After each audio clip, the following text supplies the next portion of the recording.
Sounds good.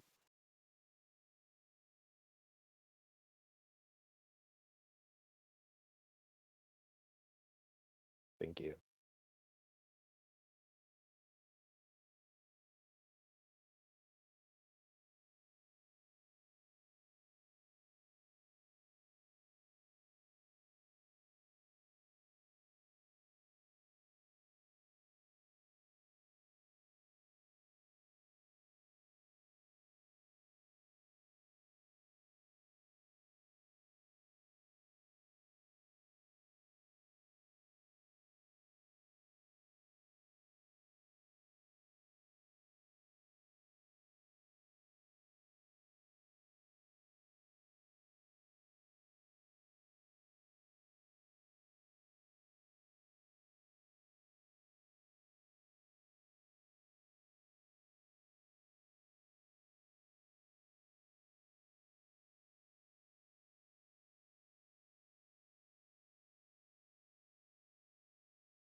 Mhm.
Yeah.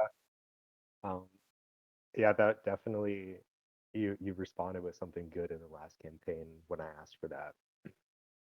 And the thing is that that character Baran, it was my first time doing any like tabletop RPG um, kind of thing, and I ended up picking a character that's pretty similar to how I am in real life. And this time it's gonna be tougher because I'm 12. So um, yeah, that's definitely something I wanted out of it. I wanted to kind of try to um, work the role play muscles a little bit more because I felt like I kind of took it easy on myself last time. I'm so glad that I was literally talking this entire time during the stream and not one single person said anything about my microphone not being connected, which was awesome. That's cool. That's fine. We're just 15 minutes in and my microphone wasn't connected. Okay, so do Fun we need to times. restart everything? No. We'll just Okay, keep going. okay. Um, then we have the rating for the campaign comfort. E for everybody, suitable for all ages, no mature themes, violence, or intense situations. Focus on the lighthearted and storytelling. Storytelling, T for teen, mild to moderate violence, some thematic elements may be intense for young players, occasional use of fantasy violence or scary elements. M for mature, intense violence, mature themes such as betrayal, loss, or darker storylines. Characters may face moral dilemmas in complex situations. A lot of my campaign, at least this campaign specifically, if I was to rate it, I would say that this campaign is going to be more either T for teen or M for mature. This is definitely gonna be a lot lighter of a campaign. There are gonna be some darker, more gory elements to it, but that's what I would rate it. And then we have A for adult, which is very graphic, violent, intense thematic elements. When we do Vampire the Masquerade, when we do that campaign, that's going to be more adult, and L for legacy, which L for legendary is intense and epic storytelling with complex themes. Characters may face significant challenges and moral dilemmas, and it's suitable for experienced players comfortable with deep narratives. When we hit the darker campaigns, those are going to hit kind of those areas. But you are playing 12-year-olds, so it's going to be teen for teen and M for mature. And that's what we're going to Okay, keep it. can I ask a quick question? Yeah, of course. So about the rating, just because I think about, I don't even know if this is accurate, but the trope of like in PG-13 movies, you're allowed one F word. Mm-hmm. So if we're trying to keep it to a certain rating, what are the guidelines around language? So I personally, I'm comfortable with you guys saying whatever the hell you want to say. Okay. Um, like I know some people are like, oh well, this is being recorded or this is being streamed or yada yada yada. I don't care. Personally, I don't care. um, it's whatever you feel is appropriate for your character, whatever you want to do, however you want to speak, whatever you want to use. That's up to you. And I'm 100% here for it. I don't care either way. You know me, I cuss like a sailor. Um, Oh, so I'm okay with anything. Um, what would you be comfortable with is the next question that was in the form. And I think at some point I also asked what would you be uncomfortable with. And I saw that you were like, well, we're 12, so anything that's untoward is not okay. I 100% agree. I 100% respect it. Um, it definitely is not a topic of conversation I was going to have included in the campaign. I know in the past campaign we did a lot of like murder, slavery, some sexual themes, pretty gory after a while. We had some like rape scenes, things like that. So we had a whole bunch of different stuff that was included. It's not my intention to include a lot of those in here. It is still Hogwarts. It is still magical and fantastical and lighthearted, and we kind of want to keep that. So definitely going to respect that and not really touch on the whole that sort of situation. I didn't anticipate you would. I was like, Yeah. I was like, it kind of goes without saying, but should be said, I guess. But yeah, no, I have known you for a very long time. Mm-hmm. Yeah. And then how would you like to deal with character death? Now, this one's a little bit more challenging for this campaign. Usually, when you're playing a regular fantasy-based D&D campaign, I have 4 ways that you can deal with character death. Revive, which means the party spends a massive amount of money to bring you completely back to life. Create a new character, which my players are, allowed to do if they're like, I'm kind of tired of this character, I want to switch on to something else. Alex did that. He was obsessed with Elrish, but after Elrish passed, he made Udo, and then kind of wanted to go back into Elvish just because he liked it so much. But he decided to create a new character. Make a deal, which allows players to speak with me as the DM and say, hey, I would like to sell my soul with a greater demon, or I would like to try and bargain my soul with a angelic force of some kind. I want to make a deal with somebody that allows me to come back to life for a price. That's okay. And then play as an NPC. This is kind of a fun one that I've seen a DM do before. Playing as an NPC, I as the DM, I have a list of NPCs. Not really, not now, because we're like freshly starting this campaign, but I will at like other points in time. What this does is, if there is like an NPC that joins the party and kind of follows them around, like we had Jalara in the last one, we had Ashton and Thea in the last one. If a player character was apt to die,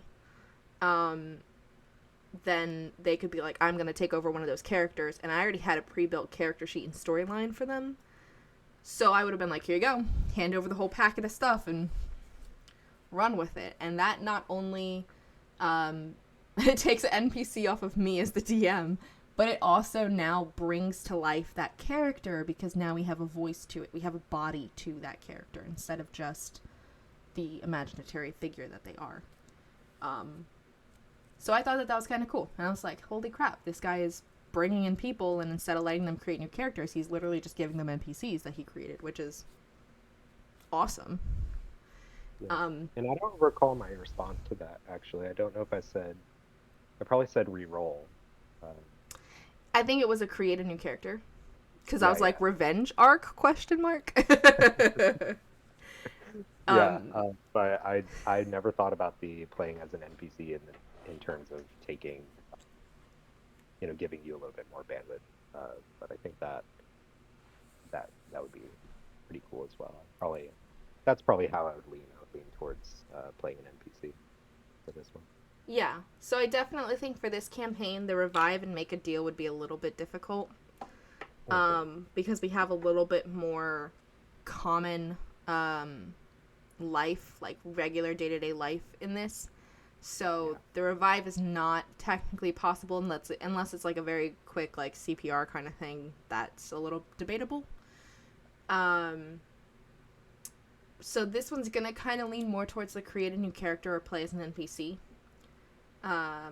Just based off of, it is still magic, it is still fantasy. It's just not high fantasy where there's a lot of like gods and stuff included in it.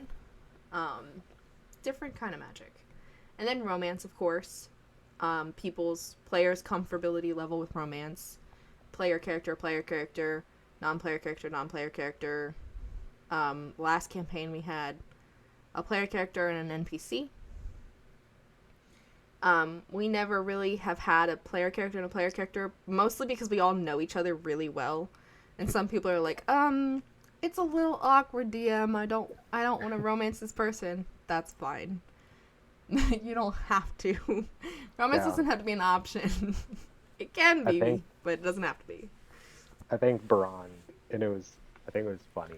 I hope it wasn't uncomfortable, too uncomfortable, but awkward for sure. Baran hit on Hazel Mm-hmm. once, and it's like I was definitely not trying to make that player uncomfortable. Uh, it was like it seemed funny to me, but yeah, uh, kind of kept the joke. Yeah. Uh, Well, cause so like you and I, we've known each other since we were like almost yeah, in diapers, and so she's yeah, seen us grow up together, and like that's my mom. So yeah. like, my brother's best friend is playing a character that's hitting on my mom's character. My mom's like, I don't know how I feel about this. No, no, yeah, and it was like I had no intention of trying to create some kind of romance arc between Yeah. Baran and Hazel. I just thought it would be funny. Braun and Marak flirted, and it was funny. Okay, like, That too. Yeah, the bromance. Yeah, oh, the bromances that happen. yeah, The brotherhood between Marak and Beltorin. Um, Marak was a bard, so he was kind of like this with everybody. But Marak wanting to use Elrish as his personal bitch was hilarious. But yeah. Um, and then I asked, how can the DM help you enjoy the game more? And this is just kind of an open box where I let my players be like, I would really like to do this, or I'd really like to do that, or I want to start out with this, or I want to start out with that, or whatever the case may be. Um, I think what you ended up feeling is you were like, you know me, I know you, we've played this game together for 3 years now. I yeah, trust you, you got this, like. yeah. Um, I think the only thing I would add Mhm. is just uh, more like players join in the future. If things like I've seen you get better at this, but if things are just kind of getting off track and Mhm. we're just meandering in a weird place, like I think you know how to, you know, Rein it back in. bring some yeah, I don't know, bring some focus. You know, I think that's the main thing because that happened sometimes in the last campaign. But I recall there was one time, at least that I was there. There was at least one time where Holly joined and played an NPC, Mm-hmm. and I actually thought Holly was she seemed like kind of a natural, Yeah. honestly, at role playing. So uh, It's I'm thinking of that as I don't think it'll be an issue with her. it's wild to me because she's not like she's very new to the mechanics of D&D. She's a fantastic role player. Um when she was in the campaign at the very beginning. And when she was in the campaign, she played a rogue. Hmm. And there was this one scene specifically, and I remember it just because I was like, this is so perfect. Um the group was visiting this old lady who was like the witch of the woods, and they went into her house and they started talking, and while the party was talking, Holly was like, I'm gonna go see what books she has. And while she was going through the books and stuff like that, she was like, are there tables around? And I was like, yeah, there's like a coffee table nearby. She was like, I'm just gonna pocket the closest smallest thing. And I was like, make a sleight of hand check.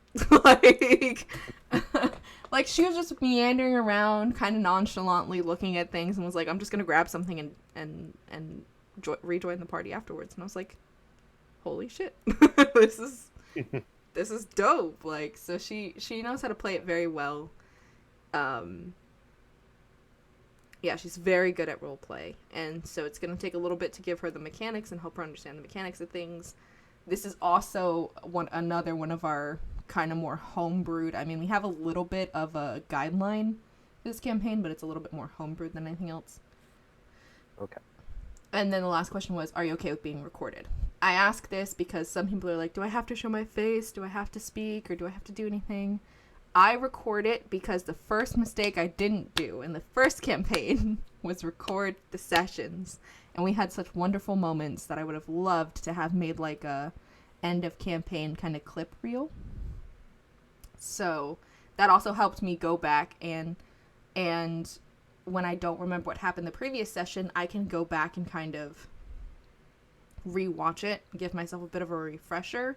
And if there's a player that misses a campaign session for whatever reason, like there's 2 of you, so I'm gonna still abide by the same rules. Like if a player can't make it, they can't make it. I'm not gonna cancel. It's just gonna be a one-on-one with that player.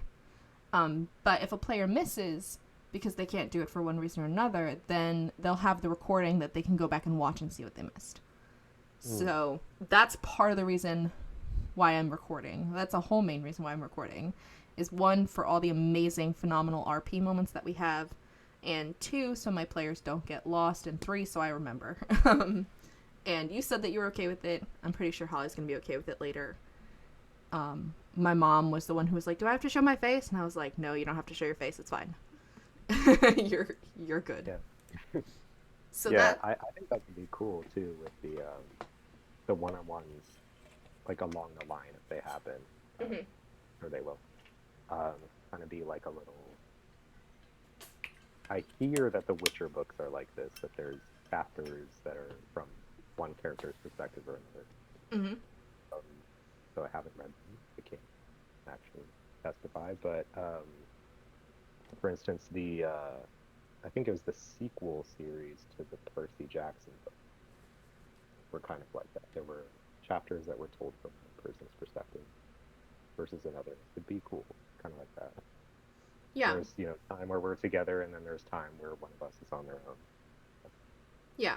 And I think that also not only helps you, like, kind of explore more of your own goals and what you want to do, but it also gives you that time to kind of be like, I have my own classes. Like, you guys do have your own classes that you will not be a part of.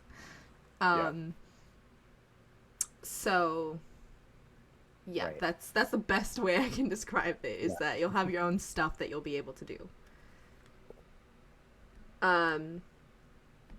So without going too far into the whole Hogwarts thing, today, session 0 is just going to focus on character build and character creation.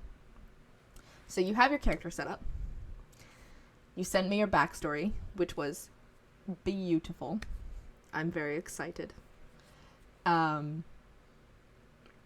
I like, Holly peeked at it because I was reading it over while it was on my screen, and she was like, "Oh shit, he's taking this serious. I'm gonna have to start writing some shit down." Like, so I'm very excited for it.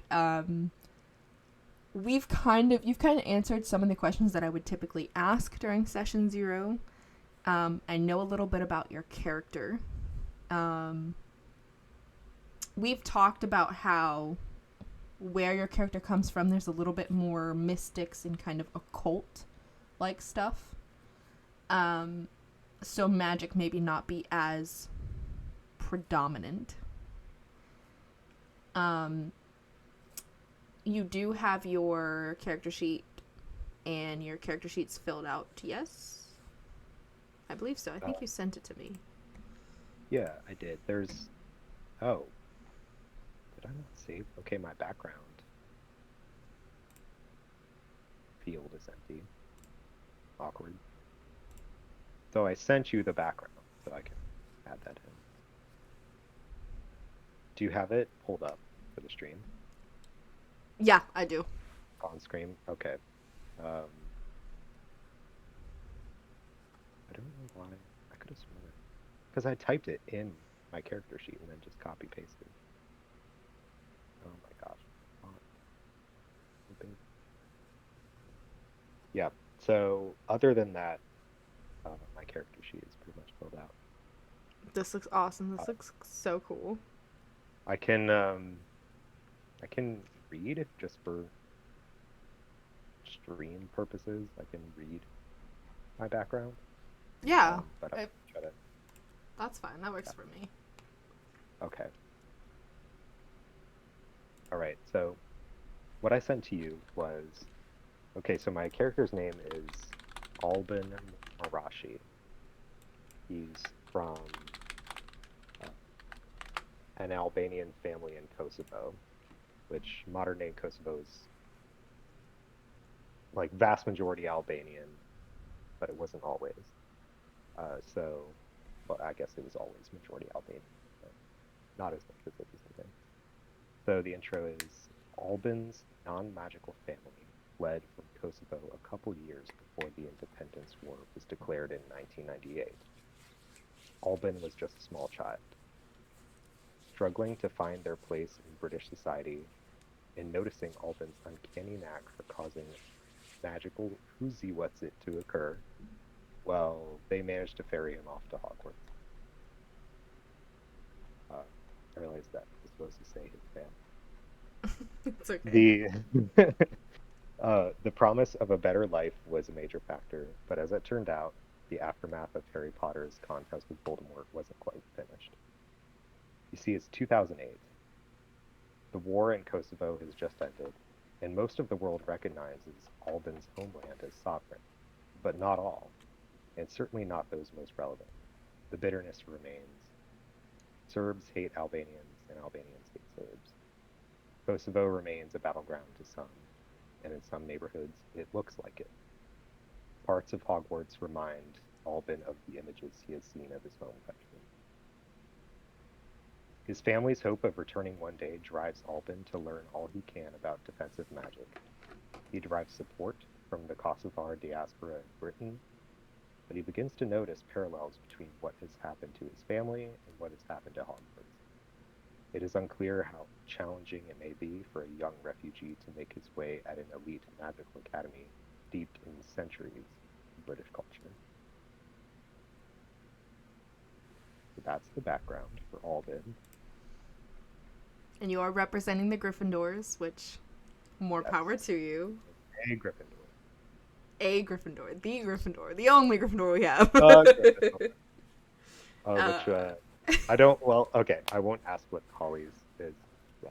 Holly's is a little obvious. Um, Okay. I don't. I have to think about Holly a little bit to mhm. think about what's obvious. But yeah. I will have an NPC in there. It's my favorite thing as a DM is to insert NPCs that I get to play.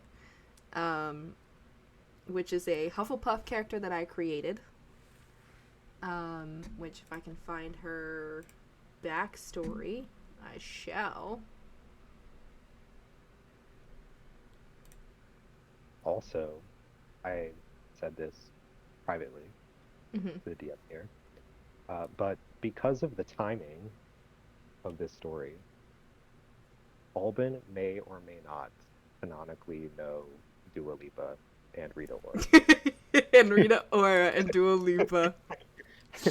Alban knows them.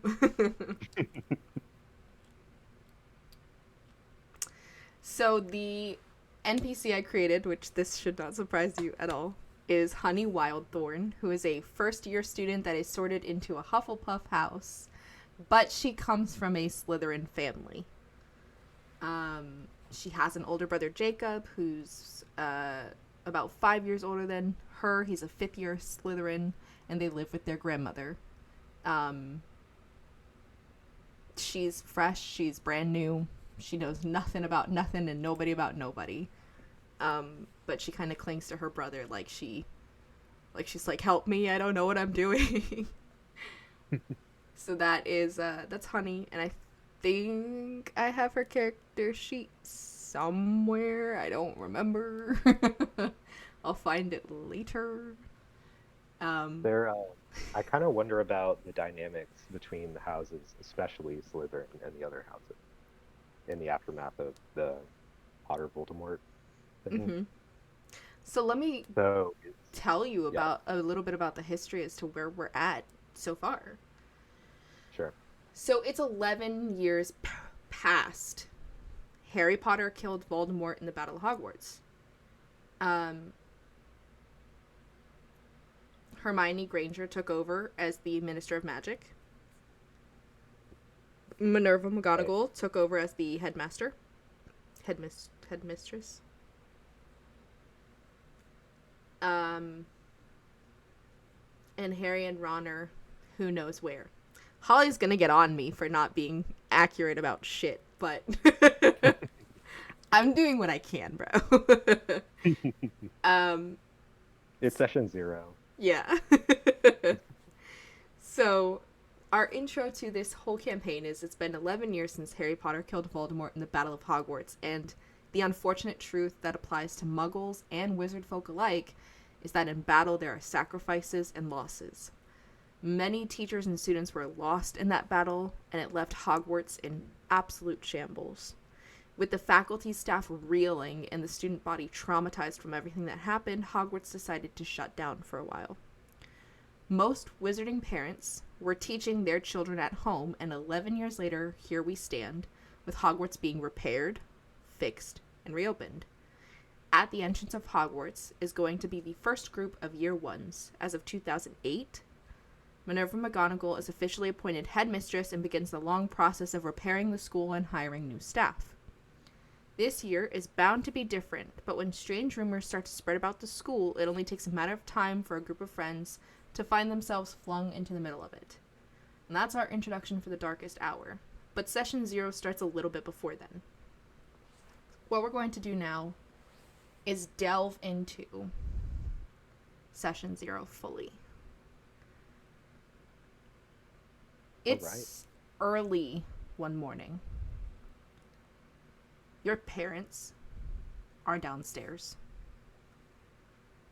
Your mother, for the past week or so, has been complaining about strange animals that should not be geographically like accurate as to where you are. But it is owls that drop off your letter to Hogwarts. They're confused why birds are carrying out mail, why the mail has your name on it and not theirs, because who could be writing to their 11 to 12-year-old son? Explain to me how it is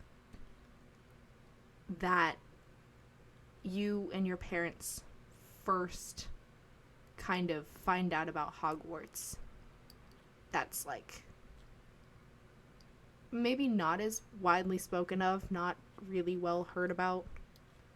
How is it that your family goes about understanding what's happening and these letters that the owls are bringing to you and your family?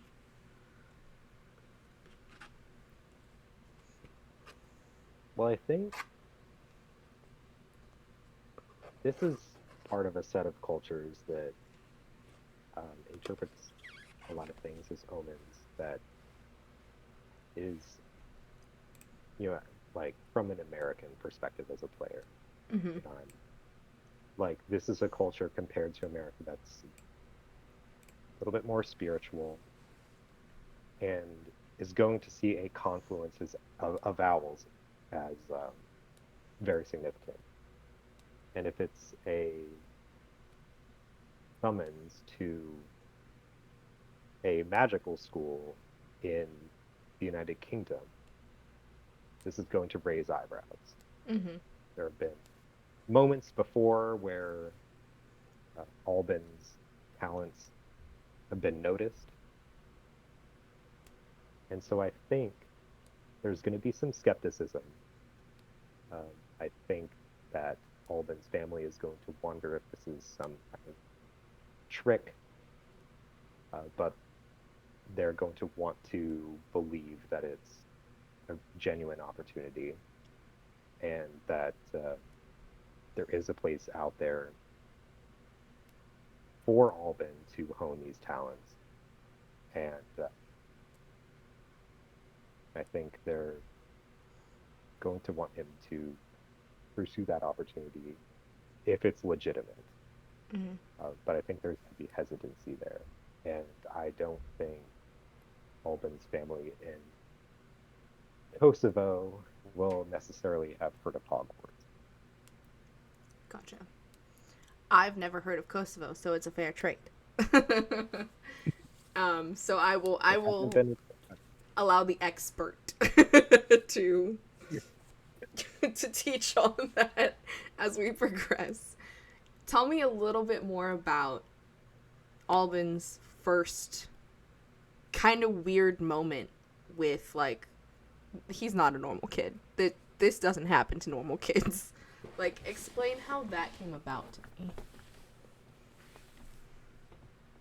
well, I think Albin was just kind of playing around like a normal kid. He would,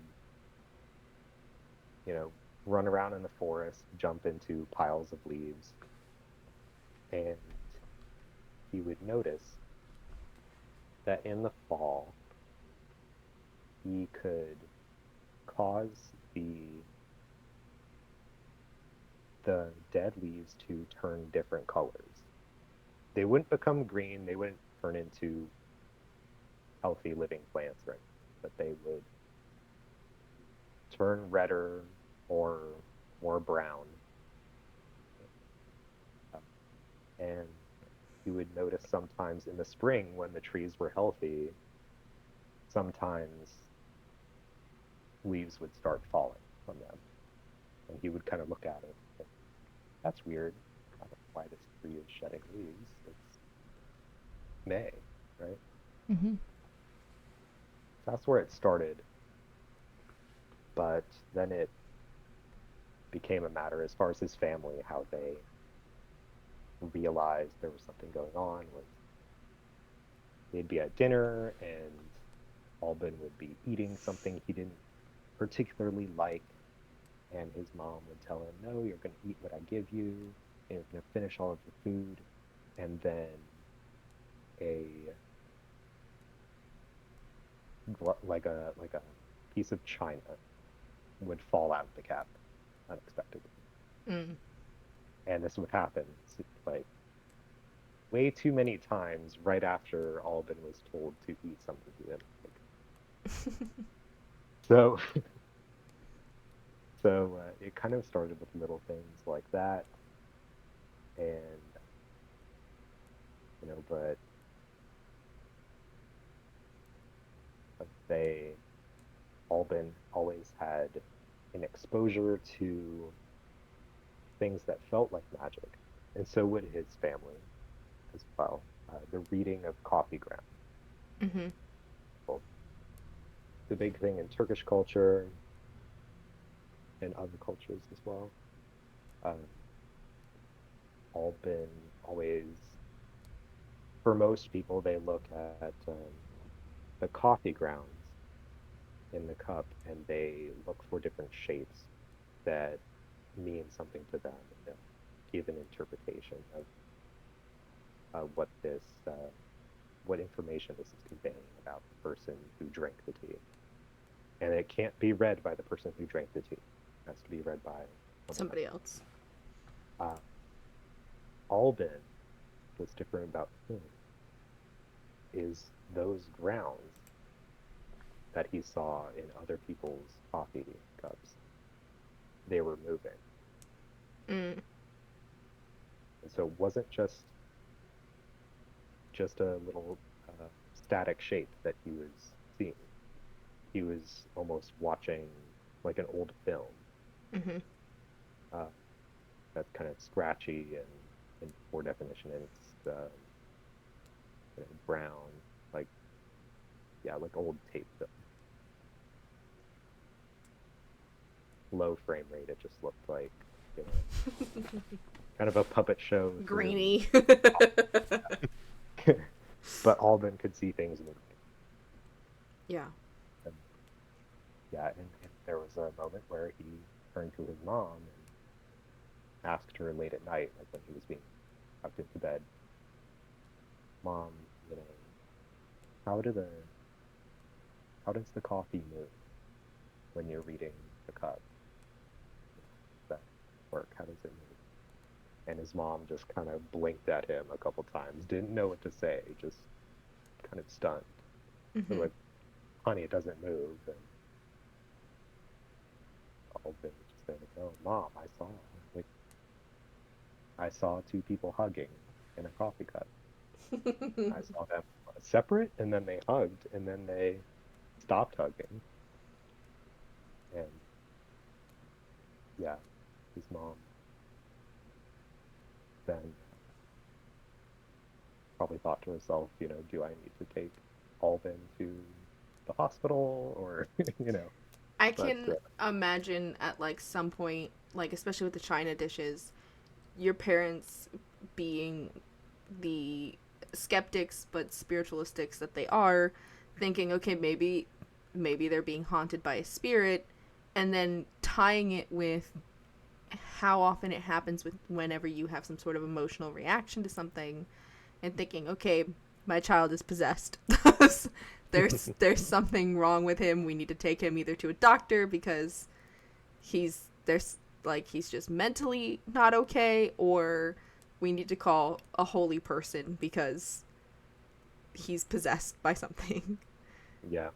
And just And I will say, none of them being able to like understand or describe it, just kind of having that moment of we don't know.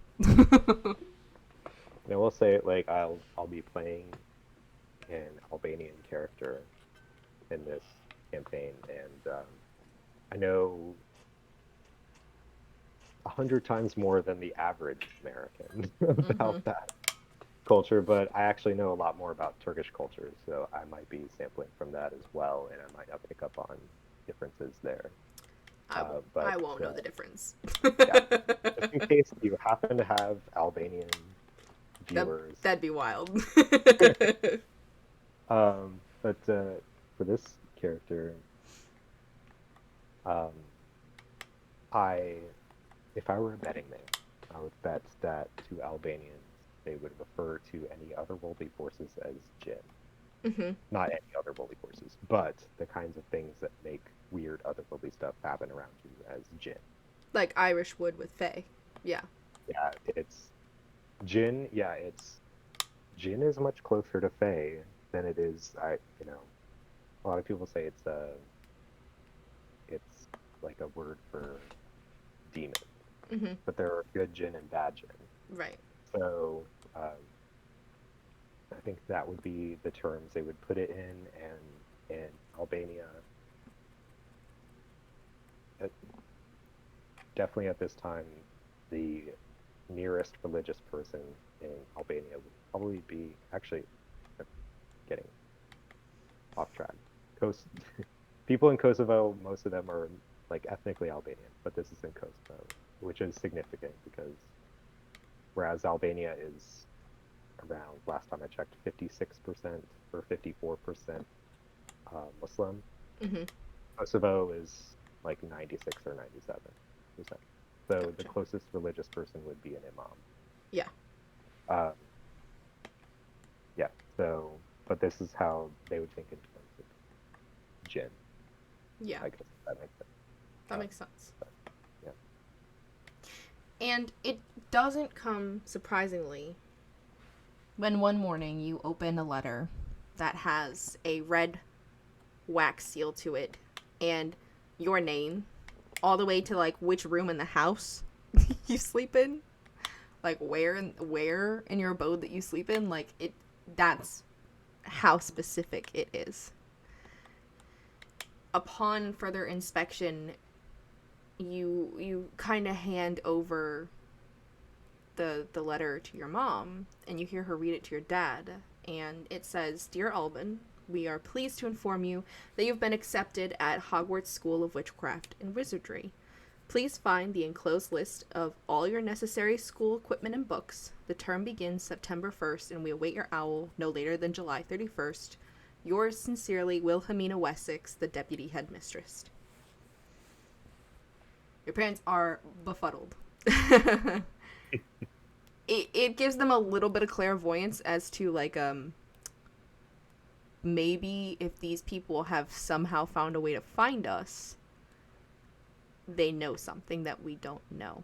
And after exhausting all possible options, what else do you have to lose besides some sort of witchcraft and wizardry place? Your mom flips to the other page that she's holding where you have required uniform, required books, required equipment. They're confused as to why you need a wand, a cauldron, telescope, scales. Like, they're confused by a lot of this. But weirdly accepting nonetheless. And it's not too long. It's August, like the last week of August, when you and your parents find yourself asking for directions to someplace called Diagon Alley. You see a lot of people kind of give you a one-off side look. They don't know what you're talking about. They have the slightest clue. But it's 2008. You're in England. It was a very long-ish trip to get here. I would assume it takes a hot minute to get from point A to point B. And it's probably fair to say, honestly, that Albin and his family don't. Albin might, but his family probably don't speak English. Yeah. That's another factor. So you're having to translate for your family. And at this time is when I would suggest opening Roll20, because I think this is going to be a helpful tidbit. In chat, now you get to see what everybody else sees.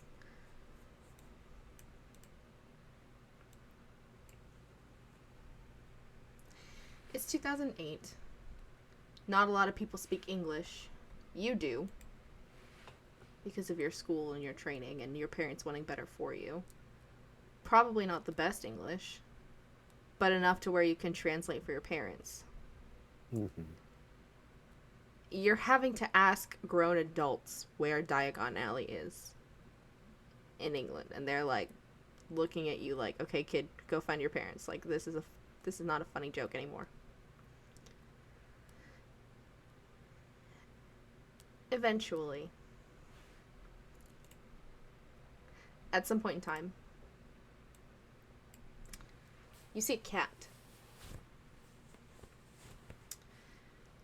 And the cat is very friendly. And you notice that it's been following you for a while. You've had interactions with animals before. Your parents have found it strange how weirdly understanding your interactions with animals have been. It's like an unspoken language between you all. You end up, for one reason or another, following the cat. It weaves in and out of people's legs, sometimes nearly escaping being kicked or shooed aside. But your parents follow close behind you, confused as to what's going on, confused as to where they are, and you find yourself in an alleyway, surrounded by bricks on all sides. The cat is sitting in front of a wall. It weaves in and out of your legs, brushing up against you more, before it goes and presses its nose and forehead against the brick wall. And you start to hear as bricks move and rearrange themselves out of place. And you look around, and it seems like where you and your parents are standing, no one's paying a damn bit of attention. Weirdly. Like, it's almost one of those spots where you're like, if I had not been led here, I would not know and have looked to how to look for it, because it's one of those kind of like blind spots that everybody knows it's there, no one pays attention to it. Hmm. And before you, the wall opens into Diagon Alley, which you start to see is vastly different from where you were before. Cobblestone streets, strange, bright colored stores and storefronts, things that are flying around the air like keys, little fidget looking things. And now your parents are even more confused. They still follow you because you seem to know where you're going. But they stand a good 2 feet, maybe, back from where you are. Your mother's still holding the letter and list in hand. And your eyes are just drawn to all of the amazing colors and strange looking people, kids that are running around unattended. Tell me what you would like to do, where you would like to go, and I'm gonna work on trying to get this photo into a token format. This little convict that you are. Yeah. I kept thinking that. The more I looked at that photo, I was like, man, the green polo that that actor decided to wear on that episode.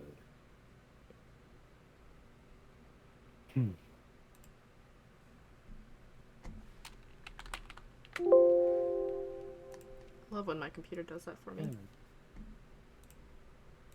So, did I come in on the right side of the map? Yeah, closer towards the back of the leaky cauldron. Ah, okay.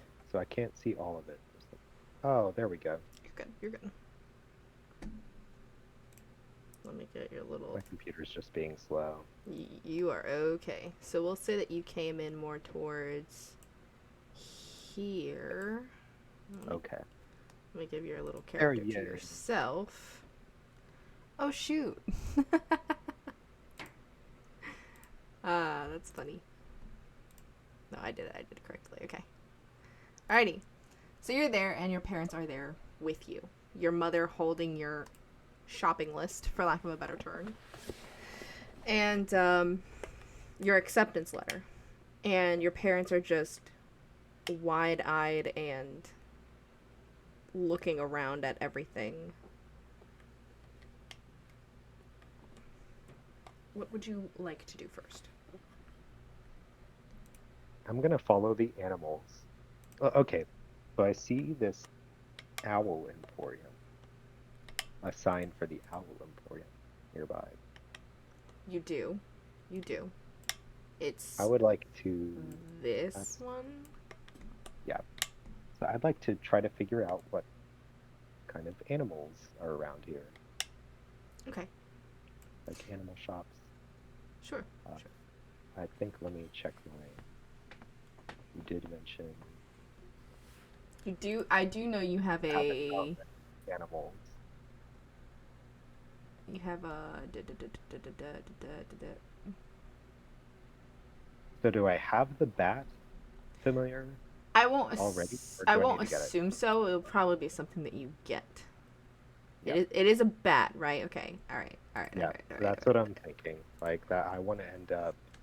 I probably don't see it right away, but I want to end up at like Magical Menagerie, somewhere where, or I mean, I don't know if that's just a zoo. I guess that's just a zoo. But yeah, I want to go where I can get my bat. Okay. So you end up going to the Owl Emporium first because you're like, well, my letter was delivered by an owl, so maybe the people with owls understands what the heck is going on.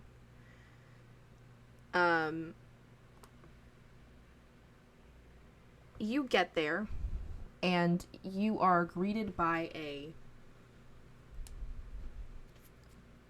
store that I can only describe as not really clean. The wood floors are covered in bird shit. Yep, Like, that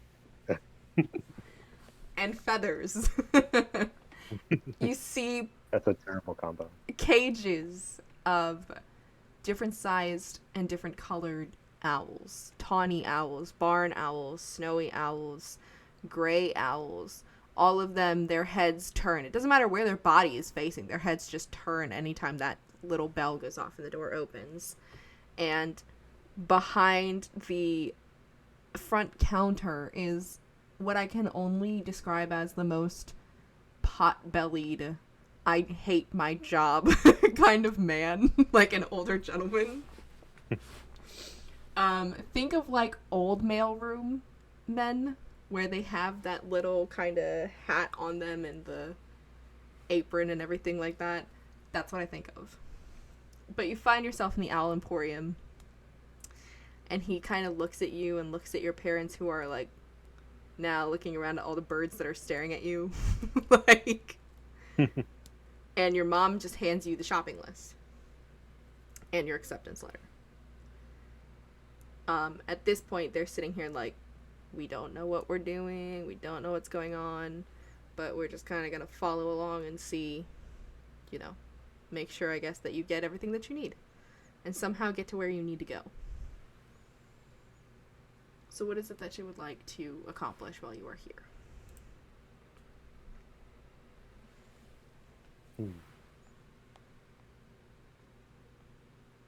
I guess I want to know, well, I want to know where to get all of these things, and I'm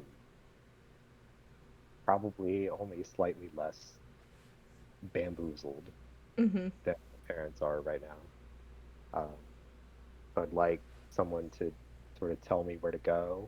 Um, but also, Albin is going to be looking around and looking at each owl, and Okay. just kind of be a little bit distracted, even though he's trying to accomplish something. But it's gonna be tough to stay focused because there are all these owls. Mm-hmm. Understandable. Um, there's a Albin may have ADHD. that would track for the players. That's on track for the players. There's this time where he addresses you several times and you're kind of answering him, but you're not looking at him when you're answering him, and he can tell that. He essentially looks at you, looks at the bewildered looks on your face and on your parents' face, and the one's looking at the owls, and the owls have their heads turned and tilted to like look at all of you. And he kind of just like grunts to himself, and he's like, "So you're new to magic? You look." And he kind of just sighs and he goes, "Give me your list. I'll fix it for you." And he just kind of holds out his hand for the piece of paper. Yeah, Majiki where yeah, and I hand over them. And That's he the Albanian for magic. he takes it and he starts to scribble down like by next to each item that you need where you can get it. And at the bottom, he also adds like magical menagerie for like pet. So he then hands it back to you, and pretty much he tells you that if you need to send letters to your family, you can do it by owl, and your family can send you letters by owl, and your family can buy an owl to have like a family owl if they want to. But if you end up getting a flying companion at the menagerie, then you don't have to use an owl. So your bat can also deliver messages for you. Right. Yeah. Just hope he finds some caves to rest. I feel like bats don't have very hungry. Yeah. So it's up to you if your family wants to buy an owl or not. I also probably should have mentioned this because we are doing a little bit of a conversion, so I understand it's a little strange, but it kind of makes a little sense. So our conversion rate is going to be the same as D&D. We're just taking out the Electrum piece. So of course you have your nut sickles, your galleons, and your rubies. The nut's going to be the copper piece, sickle silver, galleon gold, ruby platinum. And so is everything still Same 10 conversion. times? Yep. Okay. All right. Well, my 12-year-old self has 15 sickles. as spending money. But he pretty much informs you that as long as you have that paper that says you've been accepted to yada yada yada, it's a lot of your equipment is covered by the school itself. Okay. But your parents are like talking amongst themselves of like, if this is a school, how much are we gonna have to pay in tuition? Do they accept normal money? Like, how do we pay them in tuition? And like, they're kind of going through the finances in their head themselves as to like, how the fuck is this gonna work? Like, Yeah. Just for curiosity's sake.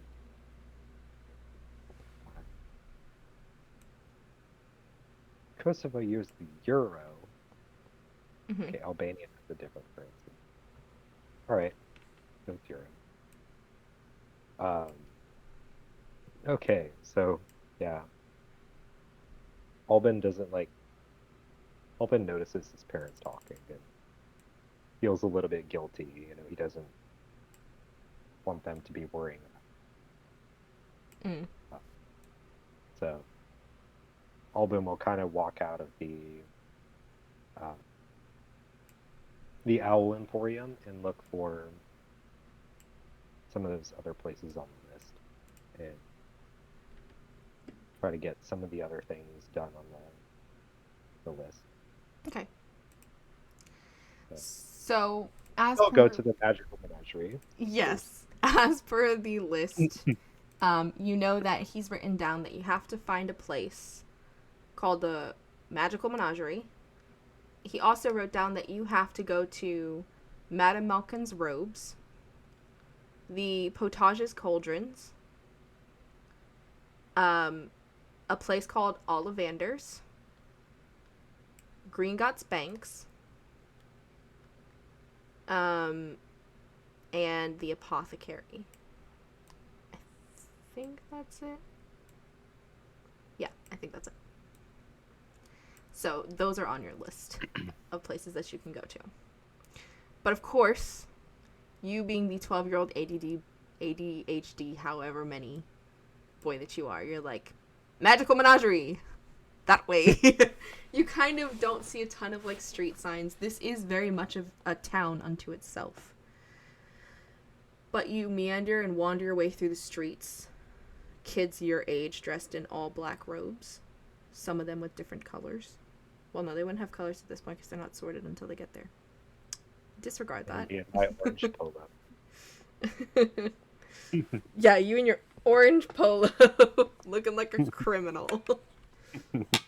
You find yourself to the Magical Menagerie, which I actually have a map for. Some of these I don't, so we just use the diagonal map, but you find yourself inside of the Magical Menagerie, and it is exactly what you think it is, and it smells exactly how you think it does.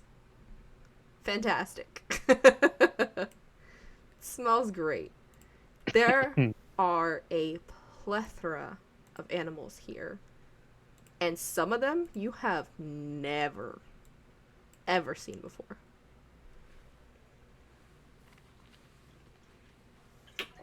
There are birds. You see toads and frogs. You see a handful of cats here and there.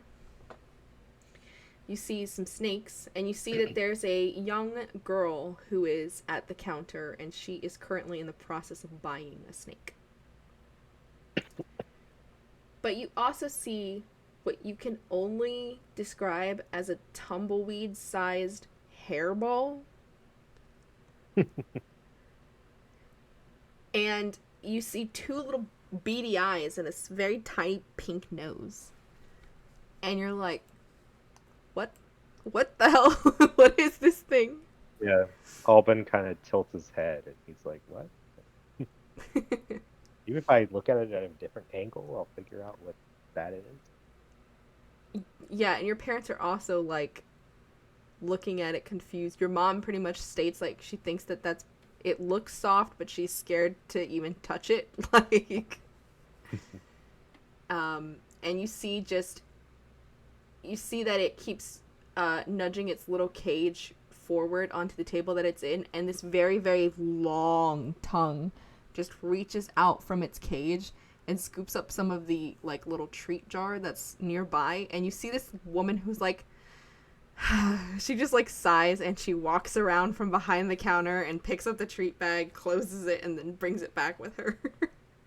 This has happened probably one too many times. But you also see, besides the birds and the cats, the rats and the puffskeins, as she so beautifully puts it, you also see bats and snakes and crabs and all sorts of different animals. This really is a menagerie of different creatures. So what would you like to do while you're here? Turtle? It's a turtle. Aww. Okay. He just kind of wanders. IRL, I like turtles. I guess it's a tortoise technically, but Yeah. aw, turtle. Oh. So Alban is going to kind of do like a he's going to walk in, do a little 360, look around the room. And he's going to look up and just look at like the rafters. Is there anything up there? Yeah, so in the rafters you see like bats hanging upside down. You also see a couple owls here and there as well. Like these are more of the owls that are intended to be pets that aren't trained to carry mail and postage. But you definitely see like massive, like some of them are like furry, kind of like, I think they're called like fox bats. Don't quote me on that. But they're pretty massive and they have like brown furry kind of bodies. And then you see ones that are more like fruit bats that have kind of like the puppy dog looking head but pitch black bodies. And they come in all sorts of different sizes and shapes and things like that. Cool. So Alban will just kind of look at the bats, the fruit bats especially. Just think, wow. It's like a little flying, Puppy. dachshund or something. Yeah, it's flying dachshund.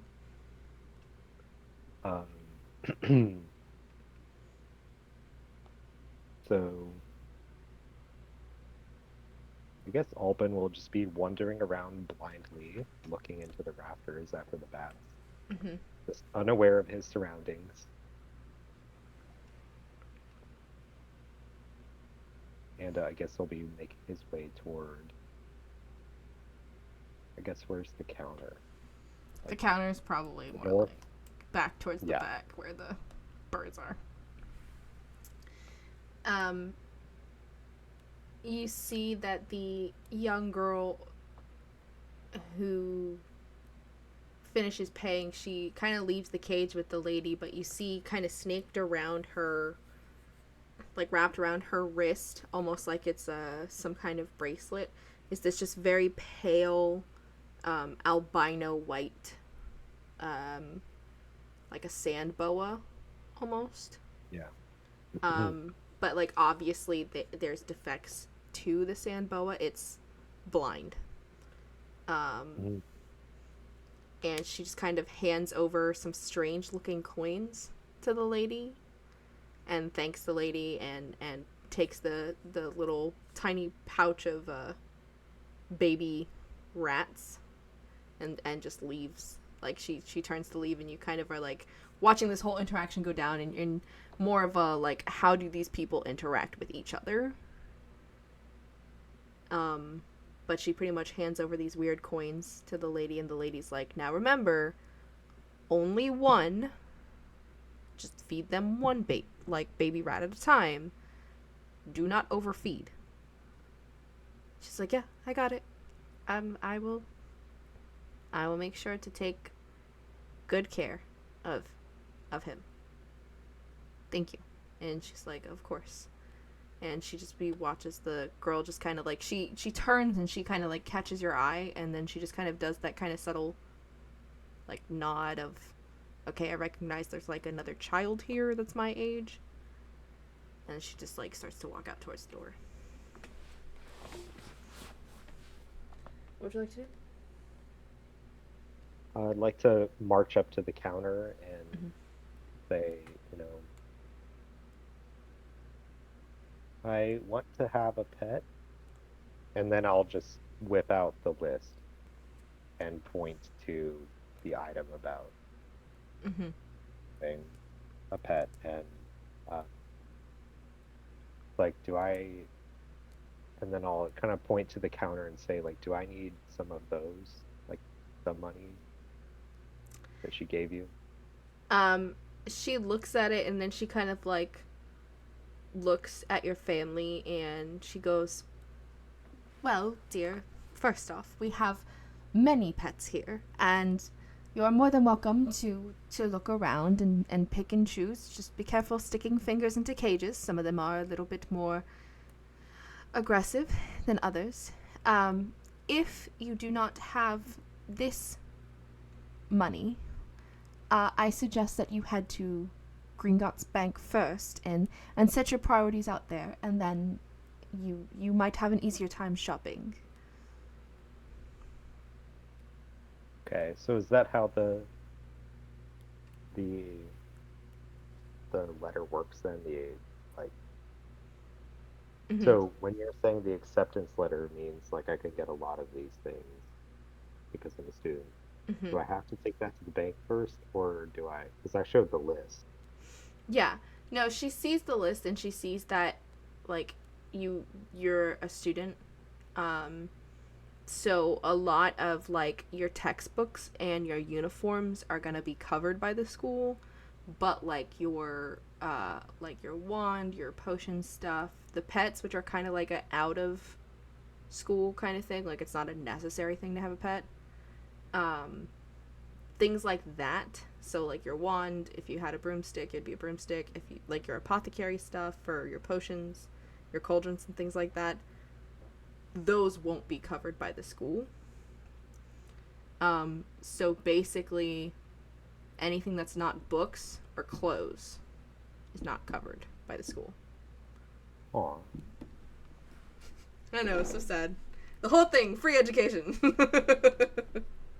So how much for a bat?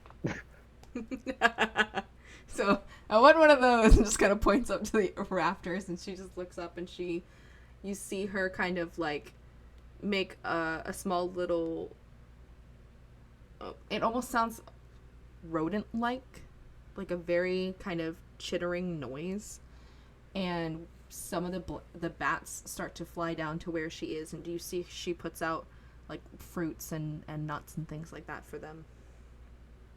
And some of them are massive, but some of them are smaller. And she's like, well, it depends on which one you want. If you want the smaller one, smaller ones are going to be about 2 to 3 galleons, and then these larger ones are going to be about 10 to 15 galleons. So it depends on what size you want. The ones in the middle are anywhere from 5 to 10 galleons. You're saying they're like galleons? The hell are galleons? Yep. I'm sitting there like, I'm poor. You kind of like looked at your parents like, hey, walking bank accounts. Help. Help me. I guess you gotta get magic money. So You gotta go to the bank. Okay. So, yeah. Okay. Do any of those bats jump out at me? One of them Like, is like medium sized. Like he probably is the size of your face in total. Um, and he's like looks very fuzzy.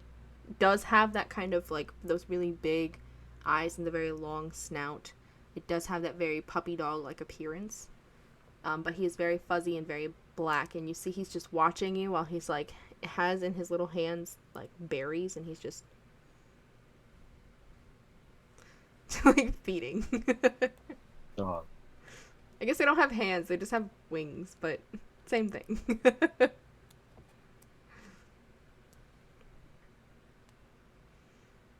okay, cool. I just sent you something in your Discord Oh, okay. about the bat. Just for role-playing purposes. Okay, so I guess we should get some magical money. Okay. So I just turn to my parents and say, let's go to this Green Dots Bank. Mm-hmm. You head back out to Diagon Alley, leaving the magical menagerie of many animals behind you. And thankfully, because it's so freaking close, you see directly out in front of the store is a massive building that towers above all the other buildings. And it's made out of pure marble. It kind of leans in a very V shape direction as it is the point of one of these kind of um, sections of buildings. From the magical menagerie, since you are here and you'd be like kind of outside the magical menagerie, you now see like the signs for the other stores as you're in passing to. So now you know where like Madame Malkin's robes are, broomsticks. You see down the way Ollivanders. You see across the street a ice cream shop. Um, Wizarding equipment. I guess you would end up seeing, but at first you see this massive, massive marble building. You go inside, and it's as massive on the inside as it is on the outside. There are huge wooden desks that are almost pulpit like in stature, and these very weird, almost ugly looking creatures behind them. And you see people are talking to them. Like these families and things like that are talking to these people very nonchalantly, having some sort of transactional conversation with the people that are in the pulpits. These creatures that are in the pulpits. One um one of the creatures that has an empty pulpit kind of waves you over with her very small but thinly clawed hand.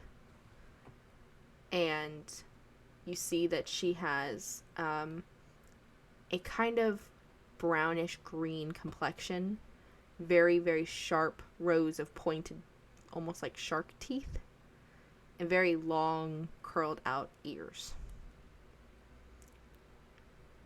At So, this point, your parents are probably a little terrified. so first I want to ask, when you say the building's kind of like V-shaped, do you mean Mhm. just because it's on a corner, or that like from like the upper floors are wider than the lower floors? Yes, and yes. So Okay. this is Gringotts Yeah. here. Hmm. And if you remember from I don't know how long it's been since you've like seen the movies or if you ever saw the movies. In Yeah. in the movies, you would see that it's smaller at the bottom and widens Yeah. itself out at the top. So that's why it has that kind of like almost V like structure to it. Yeah, exactly. That's what I was thinking. Um, so Alban knows that Albania and the other coastal, like southeastern European countries have a lot of earthquakes, Hmm. and so Alban kind of looks at that structure and is thinking like, how old can this building be? Because how could it like this is not a building that can withstand an earthquake. Right. And the closer So you get, the more imposing the structure becomes. yeah. So I guess it, like Alban's a little hesitant to approach this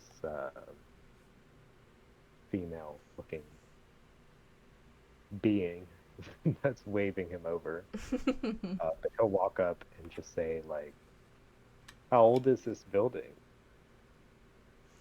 And she gives you this very, like, pointed, toothy grin. She goes, oh, older than you and your parents, and older than me, for sure. And I'm at least fifth of my generation in. So, it's been here for quite a while. And you notice she's speaking to you in your common language. So she's speaking to me in Albanian or Mm-hmm. English? Speaking Albanian. Albanian, yep. Whoa. Okay. That's freaky. So I'll just turn back like to look at my parents. Like, did they just hear that? They do, and your parents look like they're creeped out by her appearance, but they're relieved to hear their own language. And there's just this physical, like a little bit of a, okay, we can let down our guards a little bit as your parents approach the podium with you. And you hear your mother say to her, I'm so sorry. I'm very confused as to where we are and what's going on and what we're supposed to be doing. And the goblin, who, even though very, like, hideous and has a very gravelly voice, is very kind in her demeanor. And she goes, it's okay. It happens to muggles all the time. And your mom goes, muggles? What are muggles? And your dad's kind of like not saying anything, just kind of standing a little bit more imposing in the background. But very, like, stern-faced, looking at everything and everybody. I And will say quickly, there's a word, M-U-T, mut, mm-hmm. in Albanian that might have been might have been heard here even though it wasn't said, and means it. So, yeah, I would say on edge is a good description. Yeah. And so she goes, I apologize. Has anybody walked any of you through any of this? And your father's just like, he kind of grunts and is like, no. She goes, right. Do you have any sort of money that you brought with you to fund this school shopping trip? I guess that's when we show the acceptance letter, and then you just show the list and say, I just got this acceptance letter and this list from the owl guy down the street saying this is what I need. But yeah, I think there's a currency issue here. Like, yeah. So,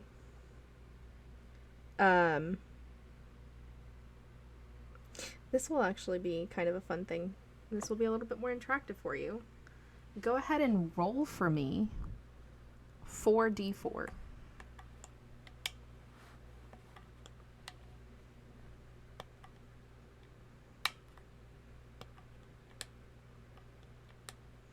Okay. Okay, got it. 10.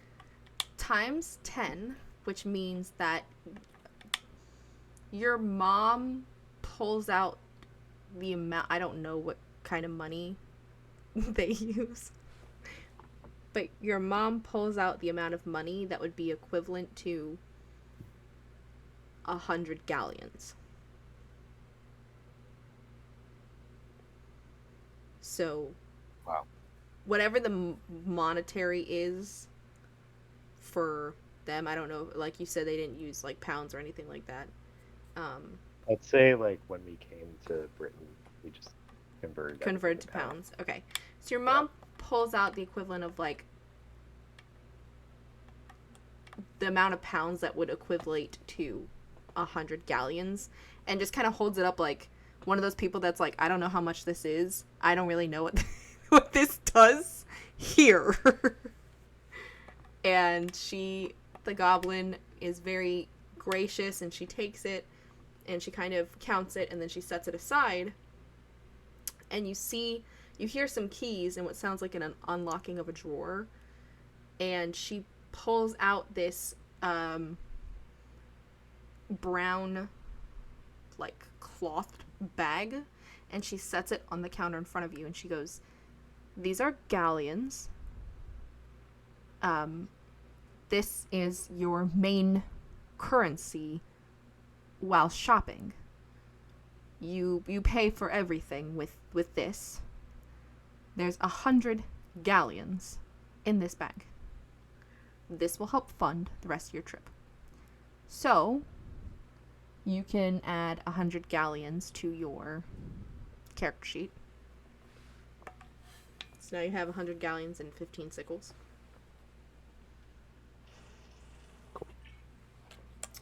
And whether you choose to leave that money with your character or with your parents, your decision. And Say Alban like takes it and goes to give it to his parents, but then they kind of wave him off and say, "No, he's you." yeah, because they don't know. Yeah. So then she explains to you, Muggles, which are your kind, are individuals who have an apt for magic ability that do not come from a magical bloodline or a very distant magical bloodline. It means that at some point in time, somebody in your family had a magical capability, had magic running through them, and now you have it as well. Or it just means that you are the first of your family to do so. That you have a magical capability or an apt for magic that has never been found in your family before, that you are now the first of your kind. You'll hear a lot of people explain Muggles as being those who are without magic or who don't understand magic, and that's the point at where you are currently. This entire shopping district, this Diagon Alley, is to best prepare you for your trip and your journey to Hogwarts. Now, there are places here and there that you don't have to go to. And in my personal advice, I advise stay away from Nocturne Alley if it can be avoided. But this is where most wizard and witch folk do a lot of their shopping. This is not Hogwarts. There's another mode of transportation, the train station, which you will have to go to. And your mother opens the envelope that your letter came in, and she pulls out the train ticket, and she's like, yes, hold on to that. You will need that ticket for the train station. But that is at King's Cross Station. That is out in London. That's a little bit different from here. Essentially, what you're doing here and now and today is you are preparing your child for his time at Hogwarts. He will live there.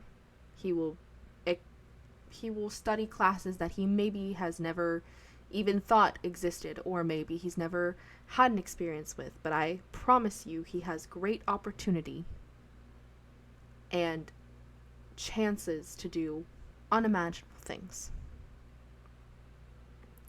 Your parents are like kind of holding, your mom seems to be holding on to her words like she needs reassurance that she's not sending you to some strange place to die. Like, um, so the goblin further explains to you a little bit about how magic exists in this world and explains to your parents the importance of keeping the existence of magic a secret. She also explains very briefly and in very confusing terms that kind of go over your head a little bit the fact that there is a something called a Ministry of Magic and that there's rules and regulations and things like that. But she doesn't go into far detail about it. She has your mom sign some paperwork. Well, I'd probably say it'd be your dad that would sign the paperwork. But she has your dad sign some paperwork that basically say that they will have an account with Gringotts Bank that they can send pounds to, that Gringotts will then convert to galleons or sickles or nuts or rubies, however they want to. Which then you will have access to during your time at Hogwarts, during your 4 years at Hogwarts. So your dad signs the paperwork, and now you have an account with Gringotts Bank under your family's last name. That you will have access to, and at any point in time, you can deposit money into, or your parents can deposit money into. The details of that we can figure out at a later point in time. Yeah. But at this point, you now have your wizarding money and a little bit of a better idea as to where you are. So where would you like to go next? I want to buy the bat. Okay. So back to the menagerie we go. Which I love the focus. Yes. Give Albin me my bat. You waltz into the store. Your mother at least carries the bag of galleons in some form of a bag, so that way you're not just carrying around a bag of galleons. And you walk up to the counter with newfound confidence and your wanting of a bat.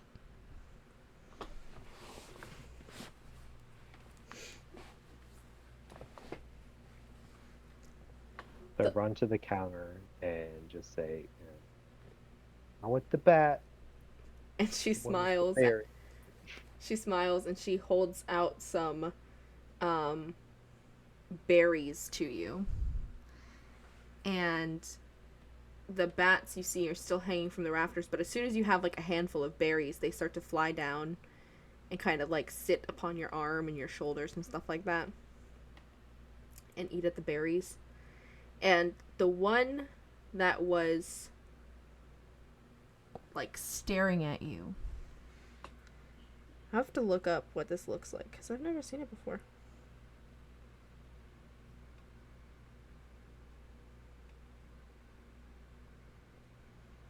Oh, okay. They're a little bit more red in color.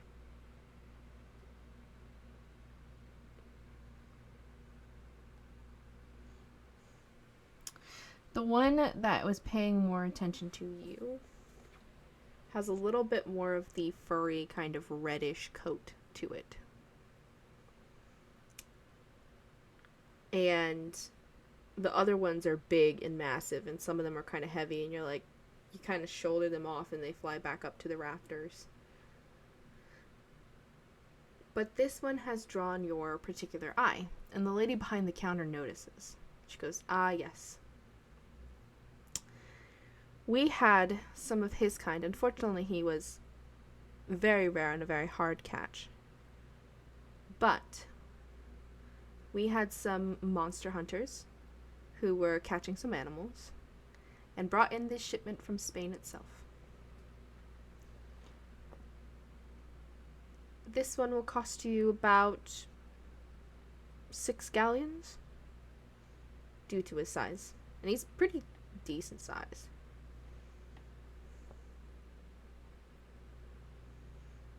So if Thalbin holds out like a finger, Mm-hmm. not like pointed, but just like a knuckle, Mm-hmm. and like maybe within a couple inches of the bat's snout. Like, Mm-hmm. bat kind of feisty, or what does it do? Um, it's kind of interesting because you expect it to like almost bite you, but it kind of takes on this very suckling like effect to your knuckle.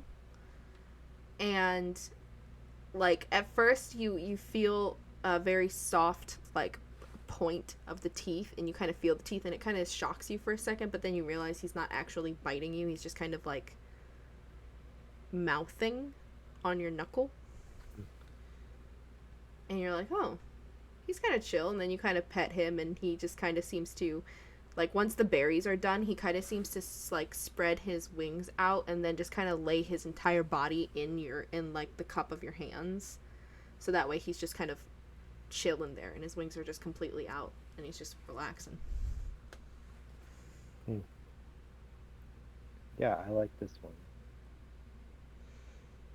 And so your mom is Yeah, like going into the bag, and she's like, how many did she say it was? Like, she says to you, like, how many did she say this was gonna be? those six. So your mom counts out 6 galleons, and you can remove 6 galleons from your galleon count, and Yeah. hands it to the lady, and the lady takes the galleons, and she uh, hands you this silver cage that has a velvet like curtain that drapes over it, like a bell like cage with a velvet curtain over top of it. And she goes, now he'll sleep during the day, he'll be most rambunctious during the night. He can eat small rodents, but predominantly prefers nuts and berries. Okay. Good to know. So you have now acquired your bat, All right. which will also do your And mail does, for you for your family. yes.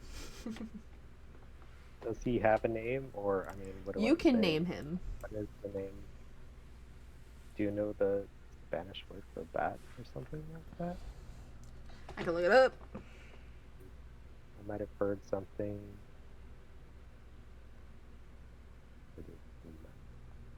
Something with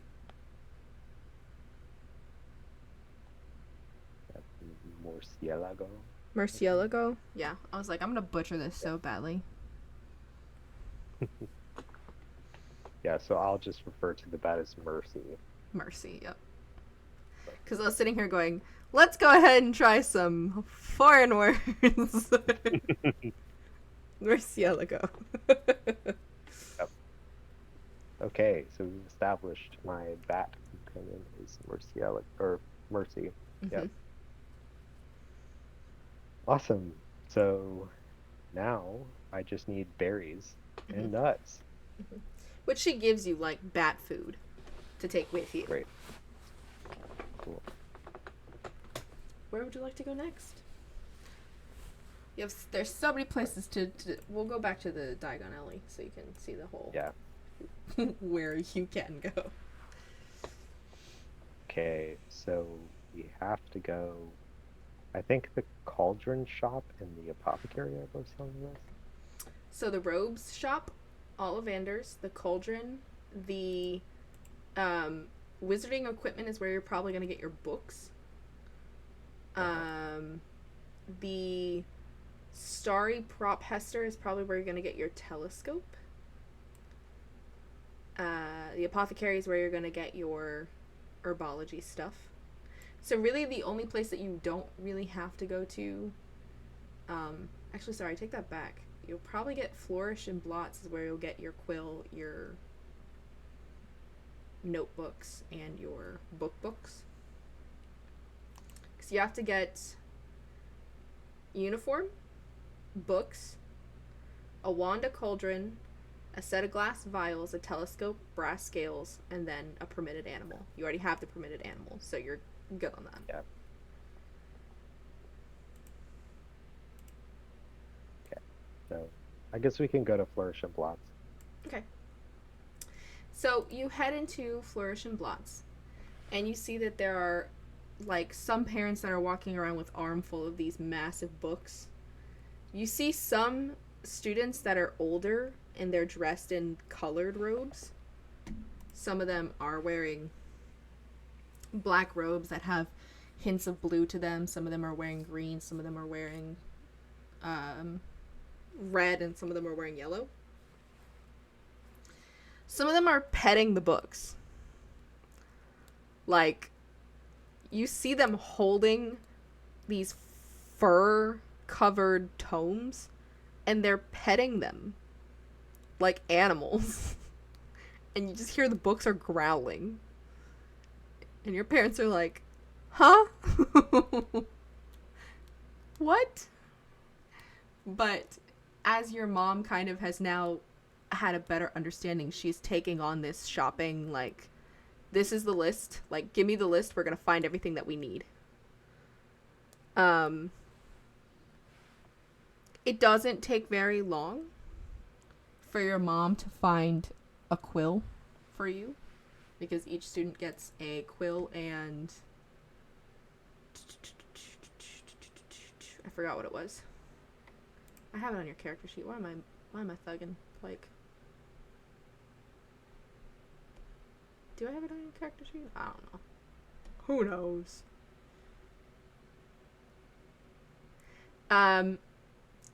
There it is. Okay. 2 rolls of parchment and 3 quills and 2 ink pots. Your mom finds that very easily. She gets you black ink and blue ink, and that's like the only colors that she ends up getting you. Then it comes to your books. You look around and you manage to find the Standard Book of Spells, Grade 1, A History of Magic, Magical Theory, The Beginner's Guide to Transfiguration, 1000 Magical Herbs and Fungi, Magical Drafts and Potions, Fantastic Beasts and Where to Find Them, and The Dark Forces, A Guide to Self-Protection.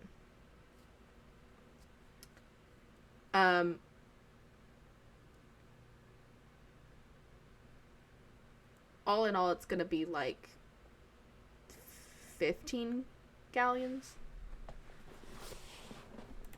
So, but your mom now has, like, you see her take on a little bit more confidence. Like, she feels like she knows what she's doing and walks around, like, trying her best not to look muggle-like. If that makes any sort of sense. But yeah, so the finding your books and your quills, it doesn't take long before you guys are sitting there like, we're carrying so much stuff, we're gonna need a cart or a trolley or something, because all this is a lot. And you're almost, like, thankfully you do find a small, like, cart that you can pile your stuff onto, and you see other students have done the same. Because if you didn't, you'd be walking around not being able to see your own feet because of the amount of books that you have to carry. Poor mom in the books. Yeah. She's just carrying them all by herself. Yeah. Yeah. So you find your schooling equipment. And we'll say, to save time, that you also end up finding your robes. Which, again, you already have in your sheet. You have a pair of 3 sets of plain work robes, 1 pointed hat, 1 pair of dragon hide gloves, and a winter coat. Winter cloak, not coat. Help if I could speak English, that'd be great. That should be next doors, probably at the Yep. Madam Malkin's rooms. Yeah. Yeah. So you get those 2 done pretty quickly. So you have left are your cauldrons for your potion making, as well as your glass vials for your potion making, your telescope for your astronomy class, brass scales, and your wand.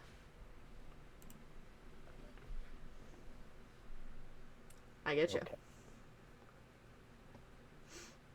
Where to first? Yeah, for myself and friend of Mark. So I guess to the cauldron shop. Okay. So you head into the cauldron shop first. Do I have a cauldron shop? Do we? Nah, Right we don't. by That's the fine. oh well, doesn't matter. So we have Potage's cauldron shop. And you go in, and everything in here is neat, clean, and organized. It also kind of reminds you of home. The woman in here is very um, dark skinned, but very beautiful. She is um, Indian, would be probably more her correct ethnicity, and has very dark black curled hair that kind of falls down to her shoulders, and is covered in deep purple robes with bright golden jewelry. Inside, there's incense burning, and you see a handful of students. This one's not as crowded, but a handful of students who seem really bored, and parents that are looking at different cauldrons. I want to say it's like walking into a store and you see what's for sale based off of what's on the wall. So you see that there are about, I want to say off the top of my head, and don't quote me on this. Nope, I know it. 4. There are 4 different cauldrons. One is pewter, one's made out of brass, one is made out of silver, and one is made out of gold. And you can also see, based off of the materials, the price ranges for it. On your list, you know that it suggests that you get a pewter cauldron, which is 15 gallons. And so people are kind of, there's like 3 people that are standing in line right now waiting to get cauldrons, and you watch as people are ordering these cauldrons and asking for the ones that they want. The woman pulls out this very thin rosewood like stick and kind of flicks it around, and as she does, these cauldrons start flying from off of shelves and out of cubby holes and things like that, and over to where she is, and she makes the transactions. Things are kind of like floating around the shop, and it's very graceful. Nothing, hits anybody, thankfully, because that would hurt so badly. And finally, the line dwindles down to where it is your parents and the owner of the shop. She smiles and goes, "Is there something that you're looking for that I can help you with?" Oh, sorry. Um, really quick, do you remember how much the books transaction was, or was that covered by the? That's covered by school. Sorry, I forgot about that. Yep. No, no. Books and robes are covered by school. Yeah, I was worried I missed something. Okay, You're so, um, so it's recommended I get a computer alarm. Mm-hmm. Yeah, can the shopkeeper explain the sort of different Differences. characteristics? Yeah. Mm-hmm. So, pewter is going to be the one with the lowest grade point temperature, meaning you can pretty much put about anything in it, and it won't have a very reactive, interaction with the potions that you're trying to create. Brass has a tendency to interact negatively with more acid-based potions, and it will tarnish not only your cauldron but sometimes your potion as well. But because it has a higher point of heating, it will cut down your potion making time by minutes. The silver ones are only recommended for those who make potions at night, as the silver ones have have a higher point. They are quicker, but they're only to be used at night under moonlight for potions that specifically need to be made at night under a moon. And the gold will be the quickest, but it also has the tendency to be the most implosive when it comes to interacting with potions. I think I'll take the pewter one for now. So you see her take out this very long, thin, beautifully twisted rosewood wand, and she kind of flicks it in the air, and a pewter one flies off from the top of a shelf and kind of just gracefully floats onto the counter. She goes, "That will be about 15 galleons." Your mom counts it out, and your mom asks her, she goes, "I'm so sorry, but how is it that we understand each other?" And the lady looks at her and goes, "Oh, right. Well, any time that when you go to Gringotts and you set up your account at Gringotts, they then take note of your background, ethnic background, and Diagon Alley and the magic itself allows merchants to interact with you in your native tongue, so you have a better understanding of what's going on. Essentially, in metagame terms, comprehend languages."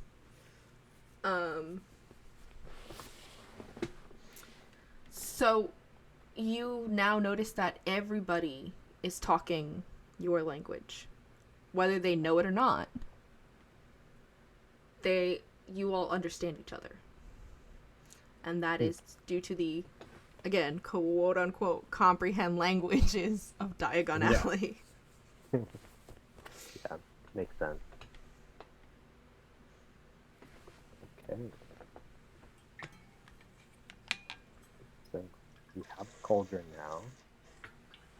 Do we need glass vials? Was that at this shop too? Yes. So you can also get glass vials here, which is going to be another. You can get a set of glass or crystal. It doesn't matter either way. Cheaper. Glass is 3 galleons, crystal 7. Ooh. So. Yeah. Glass. Okay. So you shell out another 3 galleons, and you also get a glass crystal. And I'll say you can probably also get for another 3 galleons, you can get your set of brass scales here as well, because there's a lot of the potion stuff. Yeah, let's do that. Okay. So all you have left is, because you could have got it, I'll say because you could have gotten the cauldron, you could have gotten the glass vials at the apothecary or the cauldron shop, it wouldn't have mattered either way. But because you got them here, all you have left now is your telescope and your wand. Okay. So, I know where the wand is. The telescope was at the Starry Prophesier? Prophesier? I think that's Prophesier? Yeah. Prophesier. You're right. I thought that was a T. So did I. Yeah. So did I. Prophesier? You find. Why can't you just say prophet? Yeah, why can't you just. Why? You find yourself turning a more dark corner of Diagon Alley. The streets here are so crowded with the rooftops that you almost don't get the daylight. You see signs that point more towards Nocturne Alley further down, and your mother kind of gives like a visible shake of a chill. But you find yourself outside the Starry Prophesier, who the fuck knows? Inside, everything has an air of mystic about it. It's cold in here. All of the fabrics and materials, the curtains that hang from the ceiling to the floor, separate the store into three different sections. There is the front desk which is separated from the store by these curtains that hang on the either side. And then more curtains hang behind the front desk, which separate further into what is bookshelves and private living space. Inside, it is chilly and frigid, but a light fog like mist hangs low above the ground, and you can almost swear that faint little flashes of stars and constellations float about the air. And your parents are in awe and wonder of this place. A very wily looking woman, who, for story's sake, we're going to say is Mrs. Trelawney, with these massive bug-like glasses, stands behind the front counter and seems to be almost talking out of her ass. Yeah. About, yeah. About, like, you're going to die or something like that, or the stars have foretold, or whatever. And you see her, like, you see a little sign on her front counter that says free readings, free palm readings. And she's very, like, she's sweet, but she's a little bit cuckoo for Cocoa Puffs.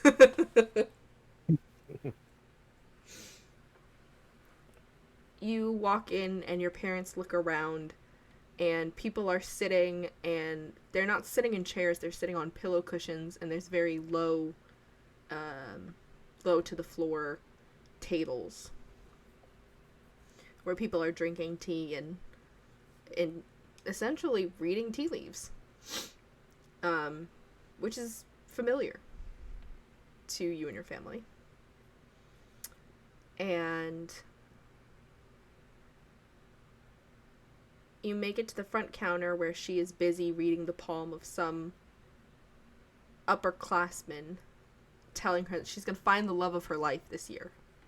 She's going to do it. She's going to find the love of her life, and he's going to sweep her off her feet, and everything's going to go well.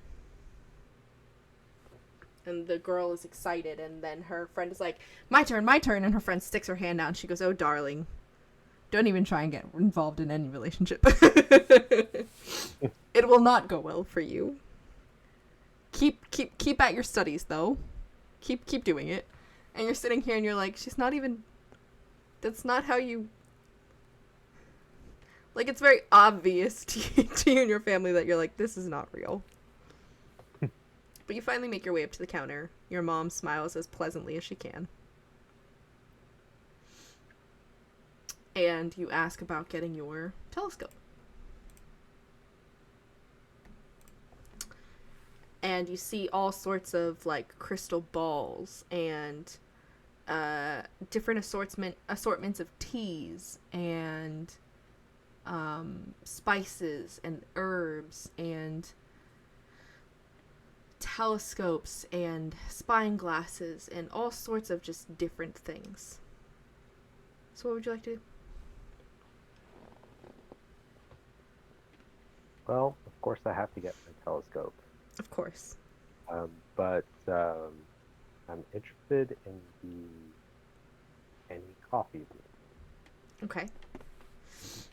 But in this context, it would have to be, if I wanted to test, like do like a free reading or something, it would involve Alban and Trelawney. Oh, so you want coffee. You want a coffee read? Okay. Yeah. I'm curious about that, but first let's do the telescope. Okay. So the telescope is easy. It's going to end up running you 5 galleons. It's weirdly simplistic. Like, I don't want to say it looks like a typical spyglass, but it definitely does use a 2-mirror, like, 2-lens kind of. Small enough to fit in your bag, not large enough to be like NASA telescope. Like, So it's not on a stand, no, it's not on a and stand. it's like, does it extend at all, or is it just kind of like rigid? Let's see if we can Like find a it's good picture. yeah. It extends much like a pirate scope would. Okay. Okay. Cool. So you Okay. So ask for her to do a coffee read for you, and she walks off into the back, and she comes back with 2 cups of coffee. Now, as per normal white kid culture, coffee is not really, some depending on your family, coffee is not really allowed when you are young because of the caffeine intake. I yeah. assume in your culture, in your character's culture, that coffee is a very normal thing. Um, so because That's true. To be fair, the coffee in those countries is much stronger. But yes, yes, continue. so this is gonna be interesting. How do I want to do this? As like it will involve a reading for me, and And a reading for I would be her. reading for Trelawney. So the two of you sit down at a table, and she pours coffee, and your parents sit with them, and your parents will also do a coffee reading for each other. Um, but you all give each other, I guess, I don't know if you do like a salute before you drink coffee or whatever, but you will all end Okay, up drinking it. like if either of my parents are religious, like very religious, Uh huh. they'll probably not participate. So your dad But probably won't participate. yeah, for story's sake, let's say. Yeah. Yeah.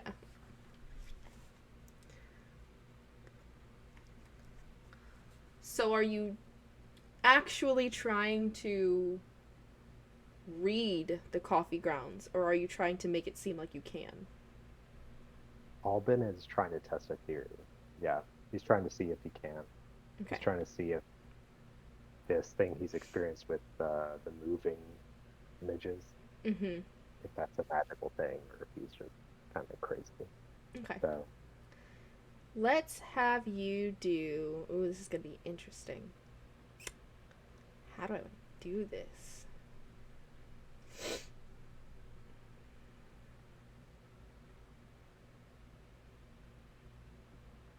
Weirdly enough, I'm gonna have you make an insight check. I don't know why. You know what? I'll let you choose insight or investigation. I think they're the same for you, but but I feel like, I mean, outside of this game, like in D&D, insight would be generally to tell if someone's lying. that's true. And investigation would be looking Uh, for something, so maybe investigation? it doesn't make a difference for me. Yeah. One in both. So is that a just +1 to the D20 D20. roll? Yep. Yep. Yep.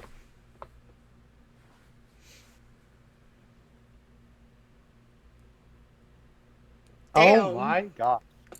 Listen, chat, listen, Okay. listen. There's something you need to know about Mitchell. He will roll about 3 d20s in a roll and then 3 nat 1s in a roll. Like, Yeah, yeah. it's never one or the other. It's always, goodness. This is just how it is. This is just your player luck. I hate it so much, but it's so funny. And at least it's accurate. Like, it's still on point. You look into the coffee grounds of Trelawney's cup. And it's very strange to you because it is like a movie. But it's not of Trelawney. Or if it is, it's at Trelawney at a different point in turn. It's a young girl walking in a grass field, stopping every once in a while to pick a flower or two.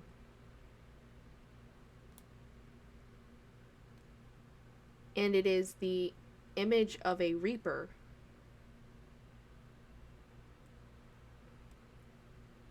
reaching out and grabbing the girl, and she nearly escapes his grasp.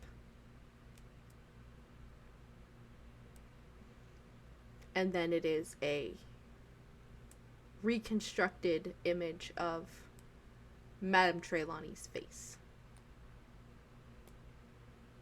And that is all that you ascertain from the coffee grounds. So, does Alban have any understanding of what a reaper is from that? Or just that some magical hand reached out to try to grab the girl? That is, I will leave that up to you. If you don't think that he is well read enough, like worldwide, to know a little bit about here and there about fantasy stuff, that's up to you. If you feel like he's well read and you kind of know that he knows a little bit about fantasies and different things like that, then I'll say, yeah, he does know what a reaper is. If you feel like he's not well read, you can have him make a history check. I still think you have history. Uh, Yeah, history of, well, it's history of magic, but History of magic, yeah. I can roll that if you want. yeah, I whatever's don't, more fun for you. yeah, I don't think he's that well versed. Okay, so why don't you go ahead Yeah, and roll a Alban. history of magic? I think that'll be Swear to God, if you get another nat 20. Okay. It's yeah. like, if you get another one, I'm out. um, you know enough about what a spirit of death could look like. You're not sure what this one is called, but you don't take it as a very good omen. Okay. Right. Well, gonna try to put on my aloof face Mm-hmm. as a 12-year-old, Yep. 11 to 12-year-old, and just wait for Trelawney to give me my reading. Okay. Trelawney is like very loud about her reading. She's like, "Oh, and this is gonna happen, and you're just gonna like." um, but you see that her, like what you usually saw with a lot of the other people that were coming and going and getting readings from her, she's very eccentric. She was very over the top with everything. It was very much a, I see this in your future, and I know that you're gonna meet the love of your life, and like hand back of the hand to the forehead tilted back, like over the top. She's still in an almost petrified way. Her voice barely but a whisper. Don't fall asleep. Whatever you do, don't fall asleep. It'll come for you because it's filled with so much anger and hate. What? What? What do you mean? Her eyes kind of like, she almost kind of shakes herself out of it, and she looks around and she goes, what did I say? What? I'm sorry. You look distraught. I'm sorry. Sometimes these things, they happen. What? And your parents are like almost pale faced at this point.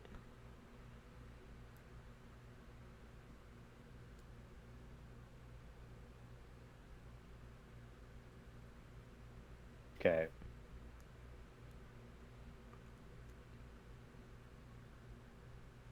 The meta Alban would then try to talk about his vision first, but I think the realistic Alban would try to get out of it and Understandable. back into Dragon Alley.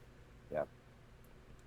So you thank her after paying for your telescope, and you leave, and you see, like, even while leaving, she's just kind of standing in the middle of her shop staring after you and your family.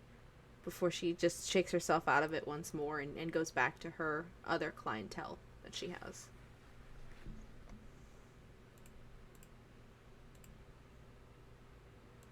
So that leaves one place left. The wand place. The wand place. Everybody's favorite. Yep, save the best for last. Fact. You go there. Fact. I kind of look back to my parents and do a little bit like, like shake that. It's just that gave me the heebie-jeebies. Let's just forget it. And then you go to. And it's very obvious that like your father is thinking very deeply about what she said, but your mother is doing her best to do that like trying in a way to comfort you kind of way. Like it's fine, everything's fine, don't worry about it. That lady was batshit crazy. It's okay. Yeah. But to Ollivanders, you find yourself in this claustrophobic like store. The bell rings, signaling that the door is open, but there's not a person in sight. You hear a lot of stumbling and things falling and like a very pained kind of groan. But completely surrounding you are very thin like boxes upon boxes upon boxes stacked from floor to ceiling. Shelves upon shelves have all these boxes on them. Your parents look around as if like everything has a thin layer of dust on it, which is weird, but at the same time it's hard to move around freely here because of how much stuff is just everywhere. At the counter, you see essentially what is a bell. It says, "Please ring for assistance."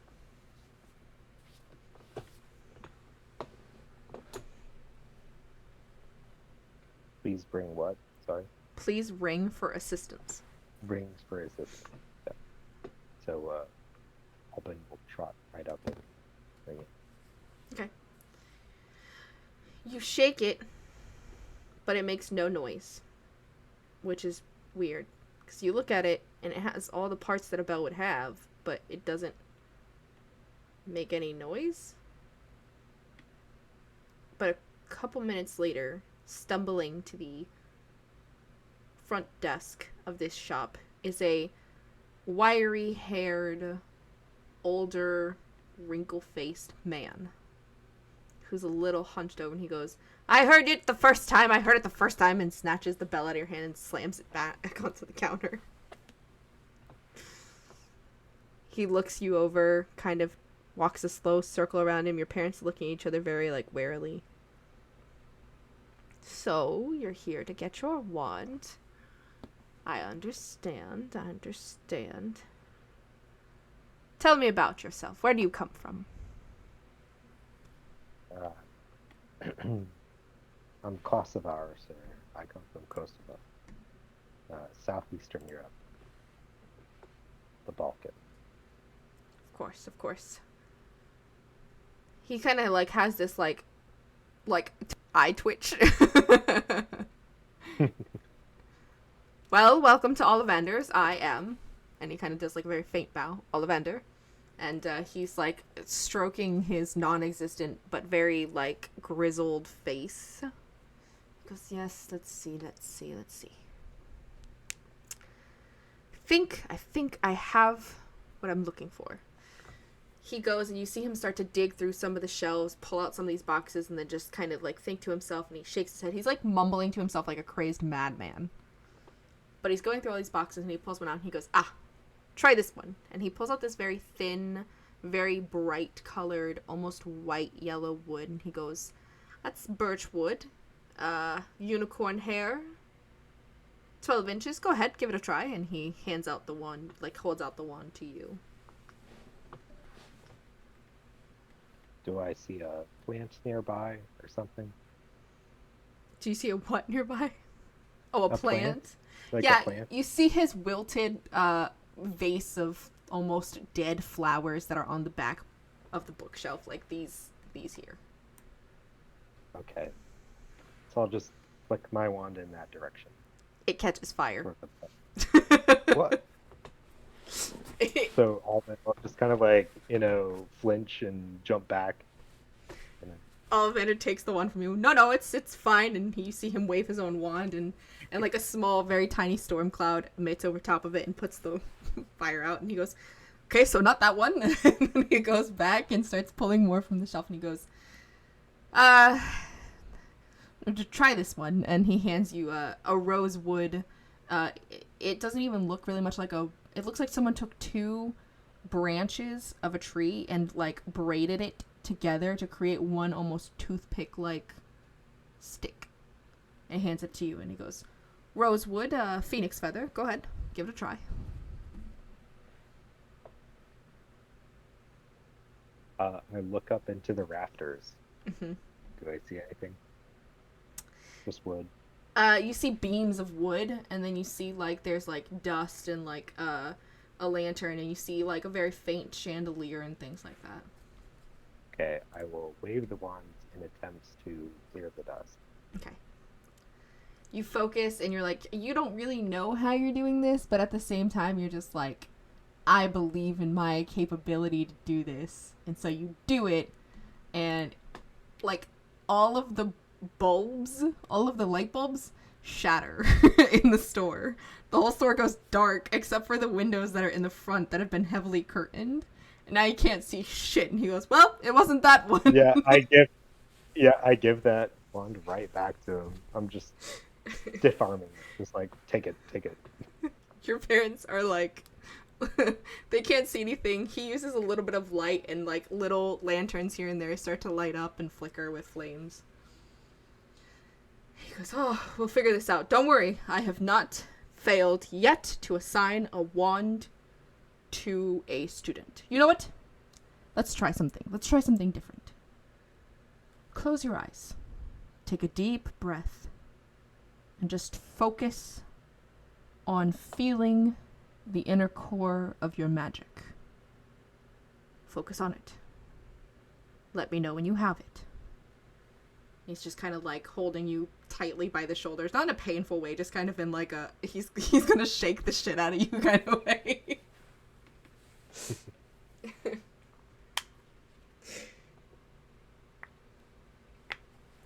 Oh god.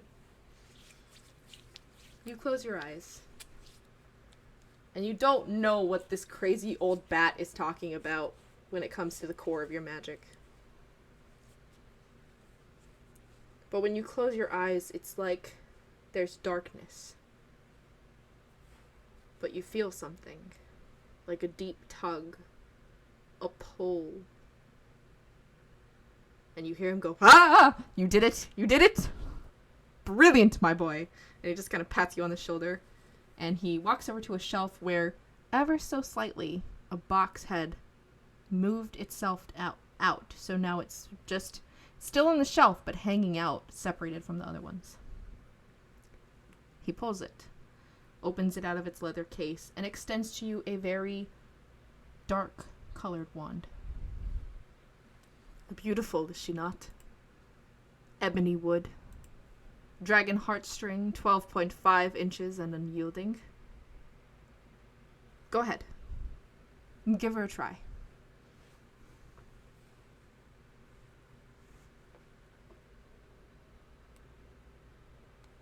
So Alden takes the wand. Mm-hmm. And let's see, what would he like?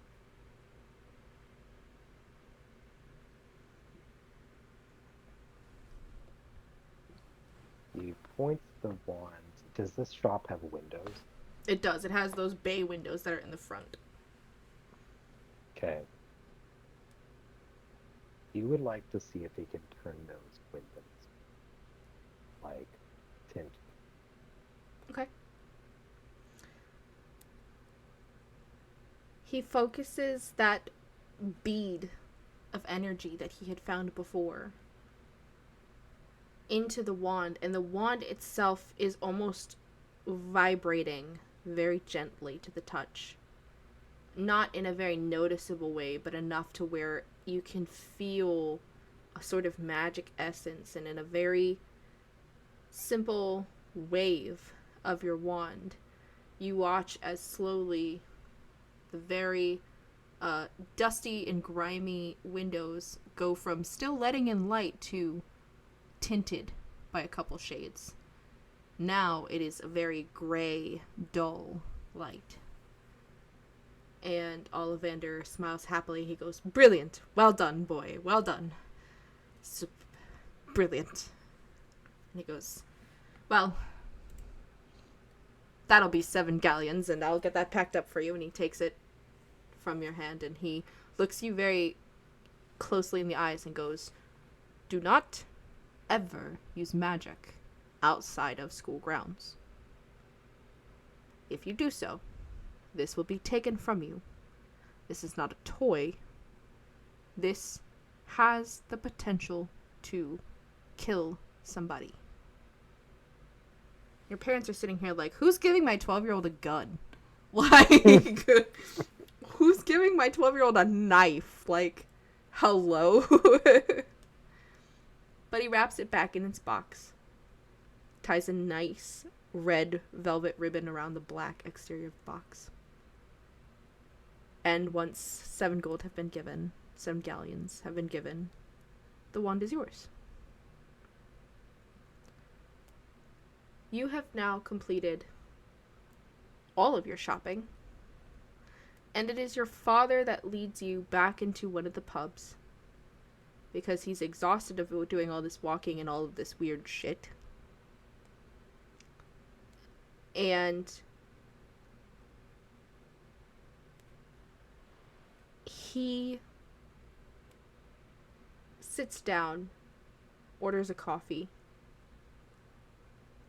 Your mother also orders a coffee. And you look around and you're like, I kind of want what they're having, because you look and see kids that are your age and they have this like really frothed up beverage. And you don't know what it is. But they're drinking it like fiends. Like absolute fiends. And so the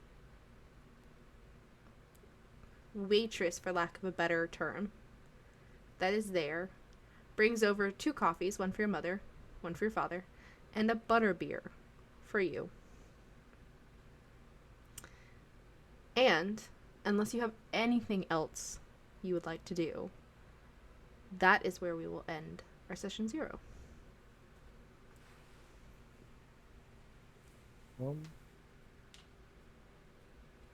I guess I would like to ask my parents if they're considering moving to London or somewhere in the UK. Your mother is trying to convince your father to move. Your mother wants to move because she wants to be close to you. She doesn't want to be so far away. And your father is like, but we have the connections that we have in the house that we do. We've got the memories that we have. We have the work and the things that we do. Like, we have everything that we have already pre-set up for us where we are currently. Why would we move? And your mother's like, we should be closer. We should, like, London's not a bad place. We could move here. We would be closer to he's gonna be here for the next 4 years. So they have a bit of a back and forth. You notice that they also have a bit of a back and forth about money and how they're gonna afford such a pristine looking school based off of the robes that you are now adorned with.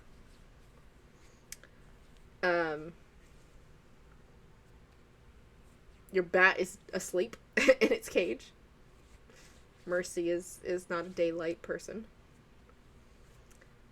But yeah, they kind of have a lot of back and forth going on, and you feel a little bit, I guess, guilty because they talk about the finances and everything like that, but a little hopeful about the prospect of your family moving to London. Mm-hmm. So it's probably not something that'll happen for a while. I think what they want to do is, if I were to think about your family, they would wait until your first year was done to see how your schooling went, to see how the school was, and then move after your first year. Yeah. So, anything you would like to do? Any questions or anything you would like to discuss about the campaign? Concerns, reservations? No, I like it. It was a lot of fun. Dope. I am so grateful that we got to do this. I love a session 0. The only homework I have to give you is think about what goals you would like to accomplish for your next session. Session 1 will consist of our player characters meeting for the first time and the sorting ceremony and welcoming feast. So just think about some things that you would like to accomplish and get done. And yeah, that's all I can suggest. Yeah. Well, thank you so much, Julia. Of course. Awesome. So excited. Me too, honestly. Same. Yeah. Have a good rest of your night. Yeah, you too. Have a good one. Alright, chat. So, that was it. I hope you guys liked it. I know this wasn't as long of a stream as it could have been. I mean, it was 2 hours, which was pretty good. But this is the darkest hour, and this won't be as consistent as my gaming streams.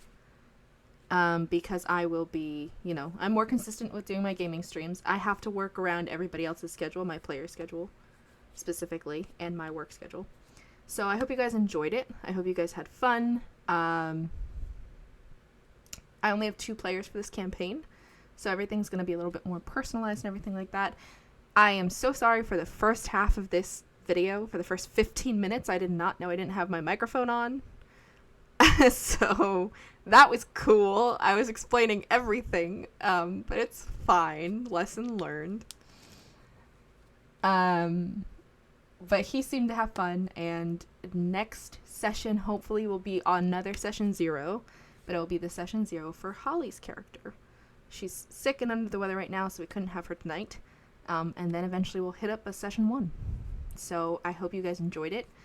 Feel free to stay tuned for this adventure of the darkest hour and how they're going to solve of why they shouldn't fall asleep, why they shouldn't sleep in the dark, and what is waiting for them when they do. So I hope you guys enjoyed it. I did see you guys in chat. I thought that was super, super cool. I loved seeing you guys. I did drink water when I could. As I said in the chat, which I completely had said in the first 15 minutes, when I'm doing a D&D stream, I'm not going to pay too much attention to chat or the chat reward points. I will, I'll still be scanning it. I'll still have it pulled up, so I still will be reading it, but I won't be paying too much attention to talking to chat or anything like that, or doing any of the reward points. I did drink water when I could because I needed to. But yeah, I appreciate you guys showing up. And that was Mitchell. You guys will see him more. You'll see more other players that will be introduced. So if you guys liked the Darkest Hour and our Hogwarts campaign, and we got many more to go. So have a great rest of your night. And as I always try and say, sending out many blessings, good vibe, much love, and peace. Have a great night, guys.